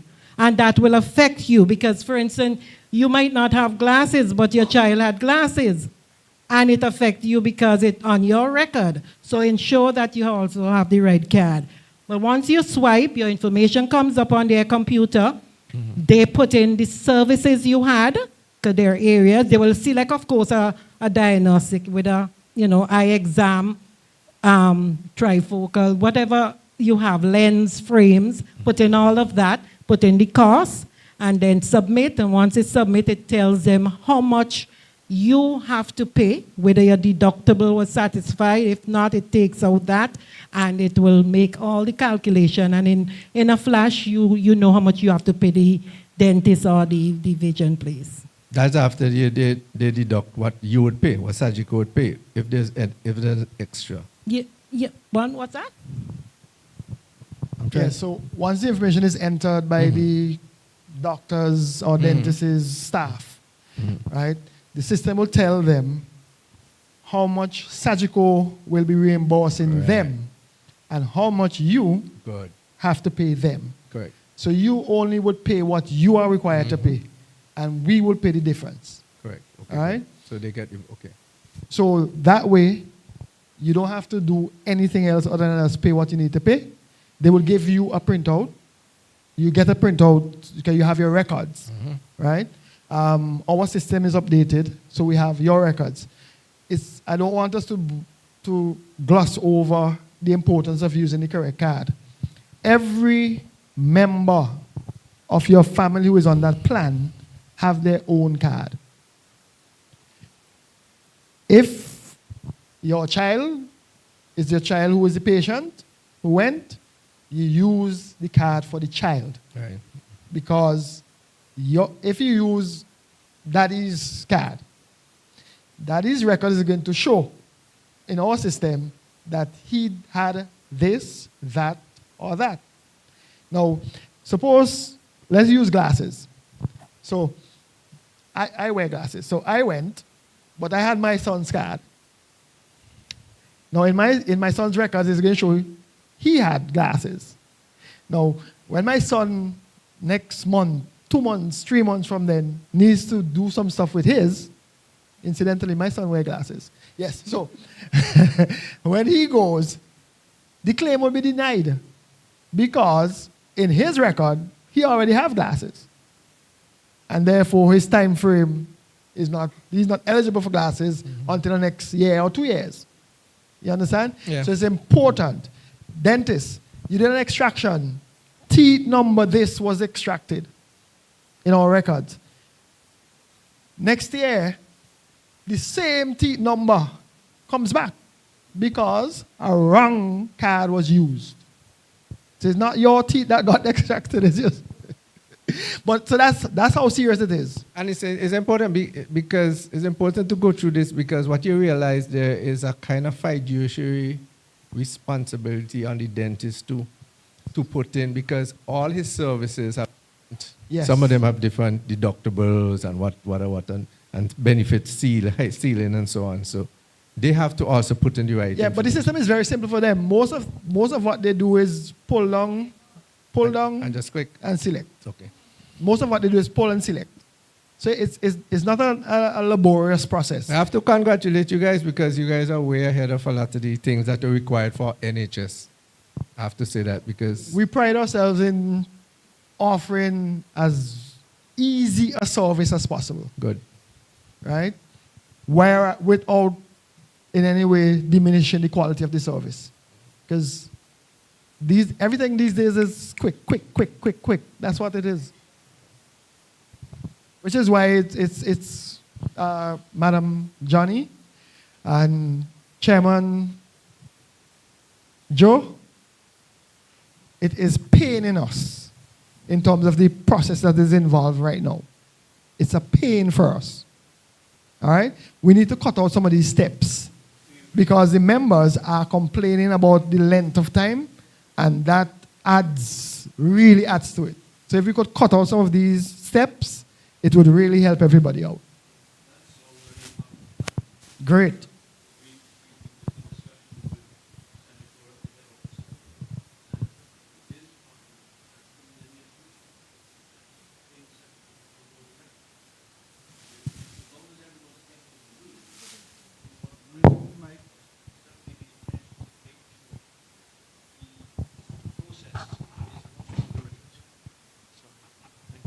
I hope I don't have to repeat all of that.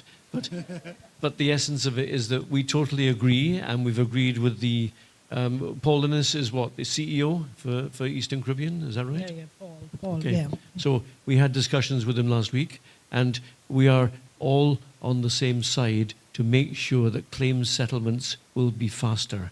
They'll go smoother and go directly into people's bank accounts, and the laborious frustrations that Gilbert has talked about there will be things of the past. But it's going to happen, and it's going to happen sooner than you think, and that's really good news. Okay? Okay. So, question? Yes, concerning the paper claim, I have encountered a lot of problems with the paper claim. I think like the management of GECCU should speak to the workers, because when a claim is being submitted, sometimes something might be omitted from the claim, and they don't properly scrutinize the claim. So sometimes they send it back to GECCU. And when they send it back to GECCU, they might say, well, the doctor didn't sign it. You carry it back to the doctor. About 3 weeks after, they're going to send back the claim again, stating that something wasn't done again. So they should properly scrutinize the claim than having people turning them a fool, keeping back time, and they can't get what is due to them. I know, and I apologize for that process because, sometimes, okay, so as I mentioned before, the claim go through different layers. So it goes to GECCU first. Well, you first, where you have to check your claim. Then GECCU, they will check. And it goes to the broker. They're supposed to kind of check. And we are hoping we get a clean claim by the time it comes. But again, sometimes in interest of the time it's submit, we rush it so that it can be longer. Remember the 3 months we have? So we want to make sure it registers in the system so that I don't completely deny it. So we might not check it back, okay? And as you mentioned, it might come for, say, a missing signature. You bring it, you take it back, and then you see they send back, say, oh, this was not done. The reason might be we have different adjudicator. So the way that it works, claims can be processed in any location that Sagicor operates because it goes through a system and they pick up the claim and they process. So what you adjudicator might pick up something but miss something. And the other person who now going to process pick up something else. I mean, it's unfortunate that it happens, you know, and I know the frustration. I've been there as well. We internally, we get mad too, but, you know, it happens. It's not the norm, but it happens. So we all have a responsibility to check our claims, make sure the little things, you know. So I apologize. I could understand that frustration, okay? All speak English. We use our two hubs, which is St. Lucia and Antigua, for claims processing. But very soon, as I say, we also have Belize that now come on board with processing their own claims. So they will have it where Belize as well, claims can process in Belize.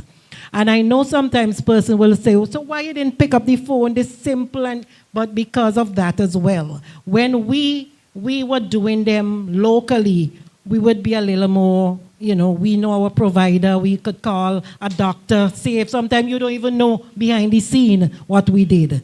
I just last week, a claim came in, I go by Dr. Nichols. I didn't even, the person who submit the claim didn't even know. I got it because I recognized something missing before I submit, before it submit. So sometimes behind the scene we do things, but we are all human and we'll miss things. So you just have to bear with us. And, you know, that's why the swipe thing is the easy way out, right? No.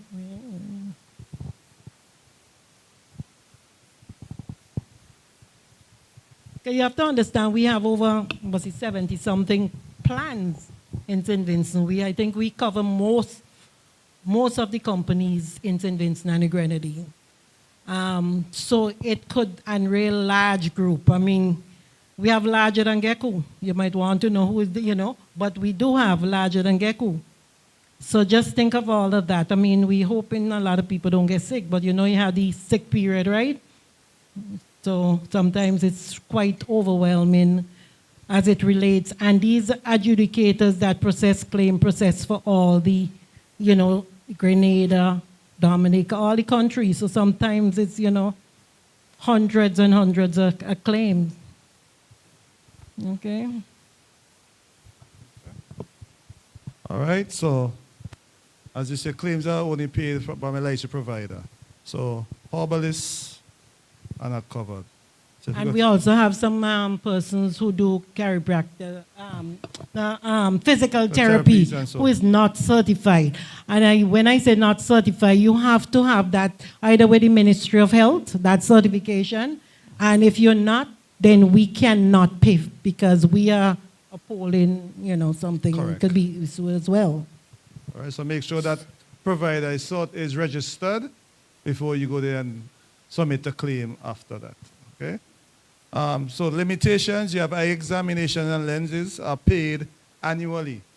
And when I say annually, it is on the same date that you pay. So for example, if you go today to the doctor for an eye examination, you gotta wait until the 11th of February again next year before you can get another examination for that, as well as the lens. But the frames, every 2 years, every 24 months. So if you do it today, the 11th of February, you got to wait until 2028, 11th of February, before you get your another lens. And just to add to that, because of the swipe card especially will deny it. If you do a paper claim, we give and take a week or so. You understand? But the way the system with the swipe, so all you have to do is, either if you're going back to the same provider, they should have your record. And you should be guided by them as well. But if you're unsure, you can also call and find out when was the last I had my frame change and all of that, okay? To avoid your claim being denied. But if you do a paper claim, we give and take a couple of weeks because you might not get an appointment when you want it, you know? Right. An oral examination and scaling, which is cleaning of teeth, but limited to one exam in any 6 months. So every 6 months, you are eligible for those. Slide. So don't go February and then expect to go back in August and get through. It will be denied. All right, so we have frequently asked questions, which I think most of the questions were asked. So you can go ahead. Next slide. All right, so question, lost cards. If you lost your card, you can get a replacement, but remember, you got to pay 50 EC to get the replacement. Right? Yeah, 50 EC, GECCU is charging for a replace card. As I say, Miss Map, in terms of the question below, is it only commercial banks or the credit unions also they can put their accounts? Well, I put Miss Johnny in all the seats because we have written to all credit unions asking them, we send a letter and we want to, because it's happening in other jurisdictions where they're playing to the credit unions, but we still wanted their input, not because you as a provider, but as an institution, your input as to, you know, whether or not you okay with us, with person being reimbursed through the credit unions. I know it's being done like for salaries, and I don't see any objection, but I think GECCU just want that confirmation from credit unions that they have no objection, because it will work the same way as persons with salary, whereby they will send a list, because the money will go in your account, and we will send a list of the accounts to credit.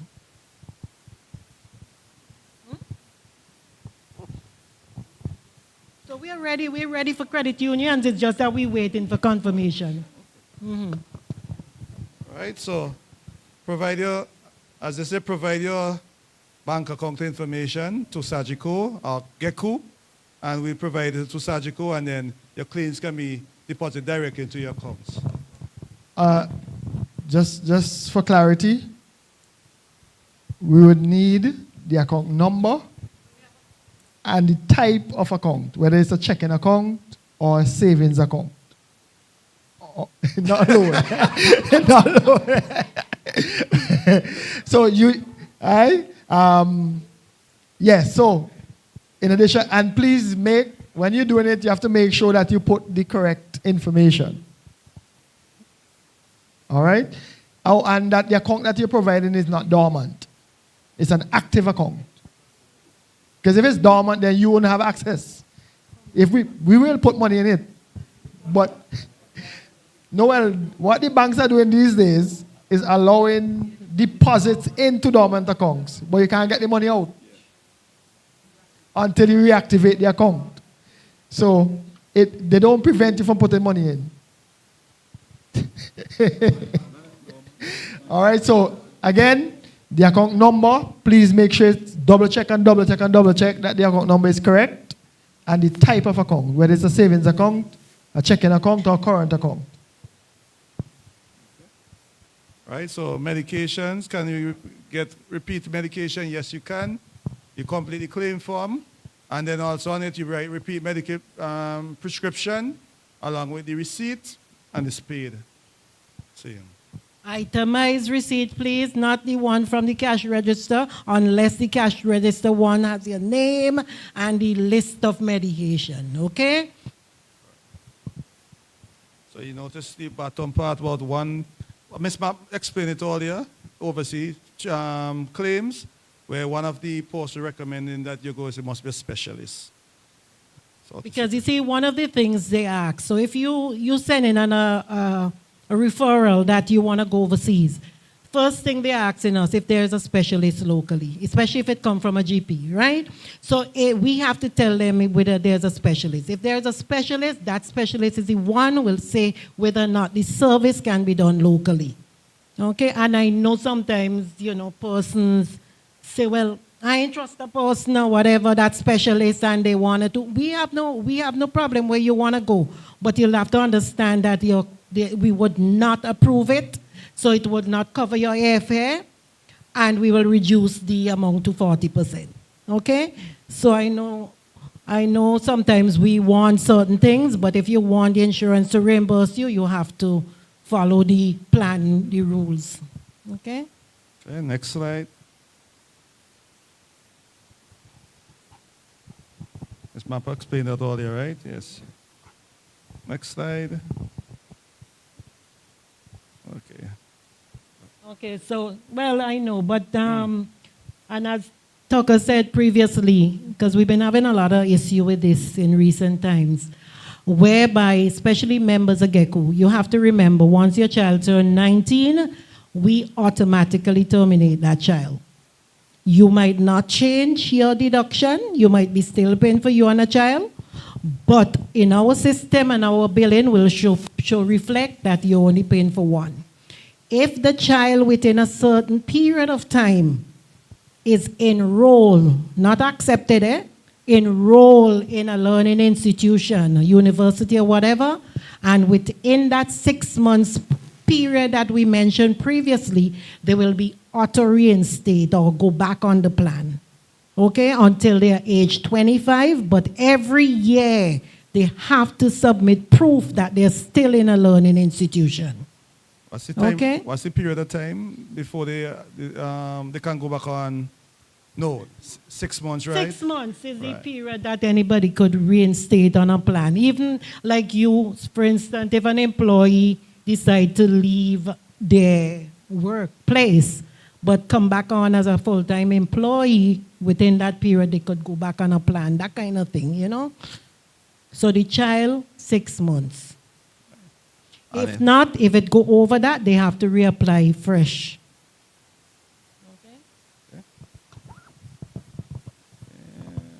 The injury report. Can you just give them that about the injury report? Okay, so depends on your diagnosis. Some of those mentioned there. It might not be from a vehicle accident or on the job, a workman compensation on the job. It might not be. It could be at home. It could be any reason why you have a backache, you sleep bad, but we would not know. So unless you just write some nice little note that I wake up with a stiff neck or I slip in front, thing, whatever, we would not know. So we will deny the claim if we don't get a letter to say to provide a report, an injury report. Nothing complicated, just on a piece of plain paper, you just put what happened, the circumstances in which you got damaged or wake up with a back pain or whatever. Does that include dog bites and things of that sort? Well, yes, we do, but we still will ask question as well as it relates to whether or not you were compensated, because, sometimes persons might be and still think. And the other thing, whereby even with vehicle accident and on the job, where you claim through NIS, when that happens, we will still ask, because if you take yes to those questions, we will ask whether or not the insurance or NIS made any payment. We don't just accept a no. We have to have proof, a letter, something from the institute, from the insurance company or NIS, to see whether or not they pay. And if they paid, we will coordinate it and pay what they did not pay. If they didn't pay totally, they have to put it in writing so we can pay the claim. We are not saying we are not going to pay the claim. So when you see a deny, you say, oh, but I paid for my personal insurance and this happened. But first, that is how the contract is written, that those circumstances are not, we are not going to pay unless we see proof that the other party involved are not going to pay. Or whether they pay anything, we pay the difference, whatever. There you go. Also, remember if you're on two insurance, because you could be covered on your insurance and a spouse, you are covered on both. You have to submit claim first from your primary insurance, which is the insurance that you are covered. And so there's a question as well on the claim form, because we would not know if it's not with Sagicor. right? So there's a question on the claim form, are you covered with another provider? Once you tick that, then, right? So if we are your primary, we will pay first. Whatever we did not pay, the secondary insurance will pay. Okay? So that's a coordination. It works great. I am on 2 and I love it. The reason I asked about the dog bite, I saw a claim the other day where somebody said a dog bite, we got a dog bite, and Sajiko asked him, who owned the dog? So is it that if it's my dog and it bite me, you're not going to pay? Well, no, I'm sure they paid. They didn't pay? No, not as yet. Not as yet? Not as yet, no.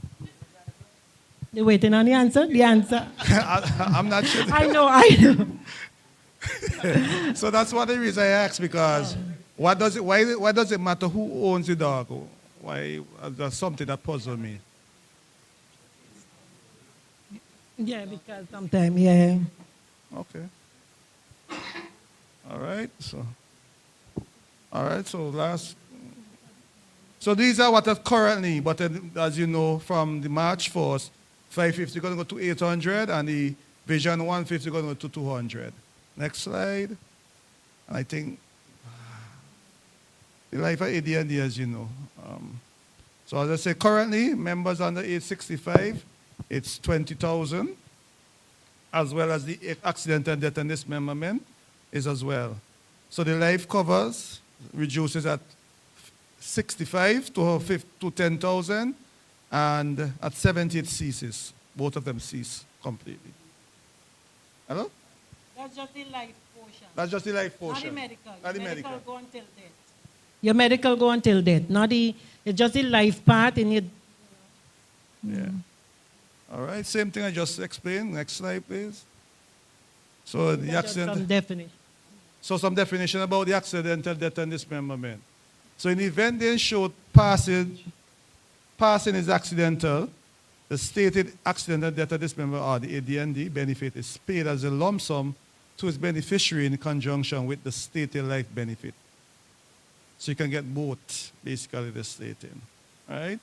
Dismemberment, if an insured suffers an injury, as described in the following slide, they are paid a percentage of the accidental death and dismemberment benefit. Next slide, please. So, loss of life, 100%. Loss of both eyes, 100%. Both hands, 100%. Feet, 100%. Loss of one hand and a foot, 100%. Loss of one hand and the sight of one eye, 100%. Loss of one foot and the sight of one eye, 100%. Loss of one eye, or one hand, or one foot, 50%. The loss of a thumb on any finger on the same hand. So it's got to be a thumb or any other of these fingers, 25%. All right? Who can be a beneficiary? Anyone. Why does the age matter? Because children under 18 can legally accept the monies that are going to be paid out for the compensation. You got to go through either a trust fund or a court-appointed guardian, and then maybe they might be able to get the money. But if you do not have a assigned guardian for the child, you got to wait until they're age 18. So once the child is under 18, you always assign a trustee for that child who can discharge the money. Next slide. So these are the rates for the life and the accidental death and dismemberment benefits. And that's how you get in 920, as I showed you all in this premium when it multiplies. Those, yeah. Next slide.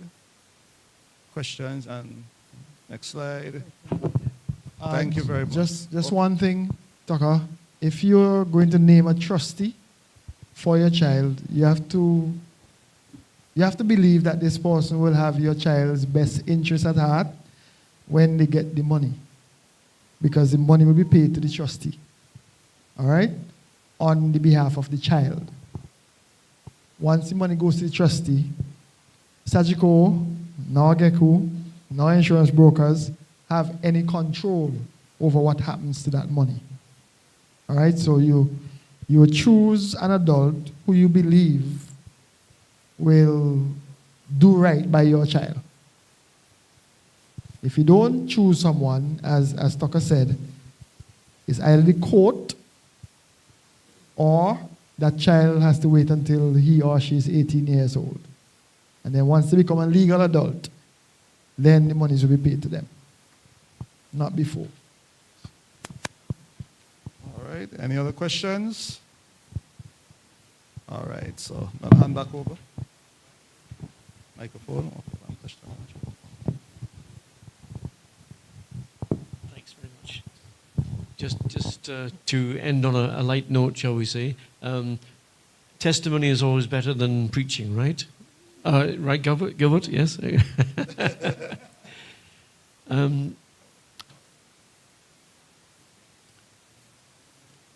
We used to make a joke about this accidental death benefit.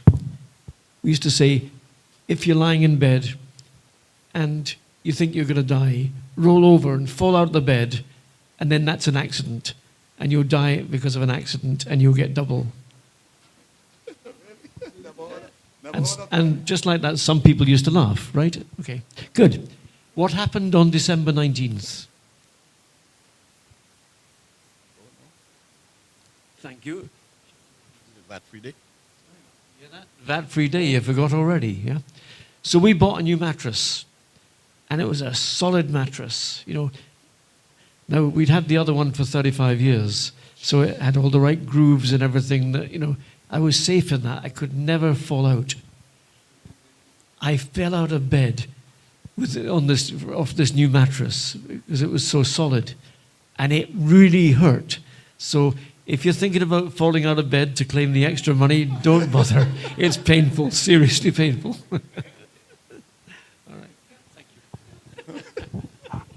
All right, so here ends our presentation, and I'm going to pass back the mic to Andrew. Thank you. All right, thank you so much, Mr. for all of that information, and of course, Mr. Porter and Ms. Mab from Sagicor. So before I bring the closing remarks, before I ask the CEO to bring her closing remarks, there are just some things for persons in the room and persons listening online that we want to share with you. I know that the frequently asked questions, we have over 800 persons on the plan, so we will endeavor to put those on our website so that people can get the frequently asked, the answers to the FAQs that were just displayed. But for some next steps and information updates, for government employees, a letter would be sent to the Treasury for your updated premiums. For private sector members, you need to visit the office or send an email and message via home banking or the mobile app so that we can increase your premium. For over-the-counter members, please ensure that the correct premiums are paid and that they are paid early. We heard earlier how important that is in terms of to prevent disruption of service. And for over-the-counter members, still on the over-the-counter members, it says that if you are an over-the-counter member, but you can afford to send a deduction, we are recommending that you come in to our member service section and you complete a deduction form. We have wonderful member service reps ready and waiting to serve you. All right. So GECCU will be making every effort to regularize our payment schedule with Sagicor. I think that you would like to hear that. I know that we have a grace period and we have been using that grace period, so we are appealing to our members.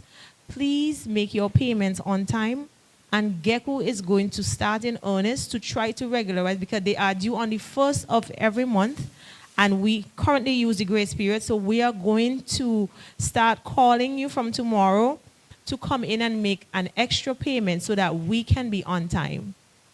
I didn't hear any applause from Sagicor. Okay. All right. We do send emails to all of our members, but unfortunately, some persons have not updated their account. So for persons who are going to probably say that they did not get any notification, more than likely you did not have an email address.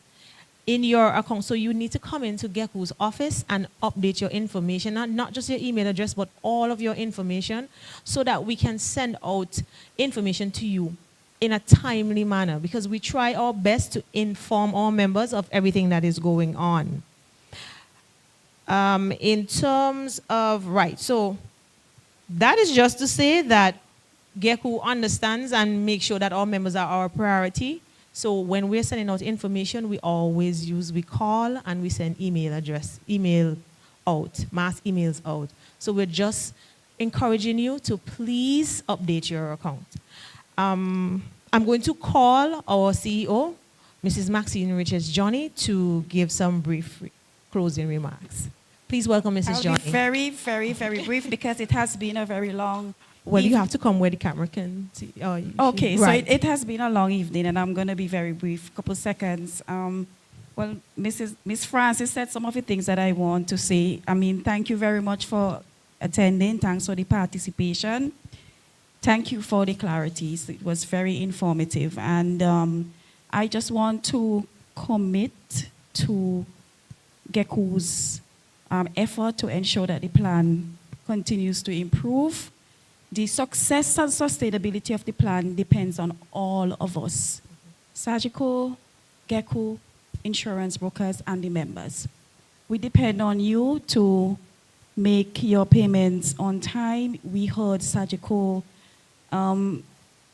express quite a bit of concerns. Some, of course, GECCU, we are committed that we work on some of these issues that you would like us to address to ensure that the plan is as successful and sustainable as it can be. We have a very good team, and openly I want to commend my insurance team. They've been doing an awesome job, and they're very energized, and I know we will get where we want to be in terms of right, whatever kinks that need to be ironed, we are committed to work with you. And our members, as I just want to reiterate what Ms. Francis said, we have to pay our premiums on time. SAGICO said it. Peter pay for Paul and Paul pay for all. We do have some members that are on time, but we do have some that do not pay on time. As a result, the checks are not remitted on time because we have to wait, we have to call, we have to plead, we have to beg. And the sustainability, the success, the longevity of this plan depends on all of us. So, good night. Thank you, everyone. Donnelly, you're doing vote of thanks, Yes, if there's any, right? So. All right, so before I let everyone go, I want to thank, first of all, I want to thank Keisha.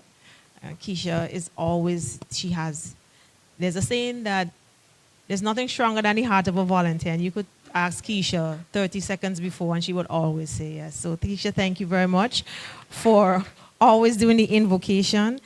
To Cuthbert Tucker, Miss Mapp again, Mr. Porter, and of course, Mr. Sheridan.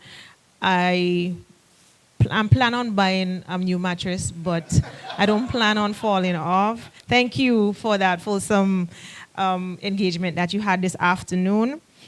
I want to thank Mrs. Johnny for her remarks. I want to thank all my co-workers. I want to also big up the insurance department, Ms. Guy, Mr. King, Colita, and all the persons who work in the insurance department. Mrs. Johnny is correct. They are working assiduously to make sure that we provide a good service to you.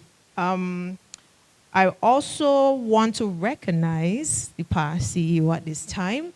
He was there and he listened attentively, asked a million questions. Thank you, Mr. Bowman, for attending. So, Mr. Lennox Bowman, thank you for coming. And thank you for all of you for joining online and in person. Some persons have left the room. It was a lengthy discussion, but it was a lot of good information. So you have to understand that GECCU always looks out for its members, your top priority, as Mrs. Johnny said.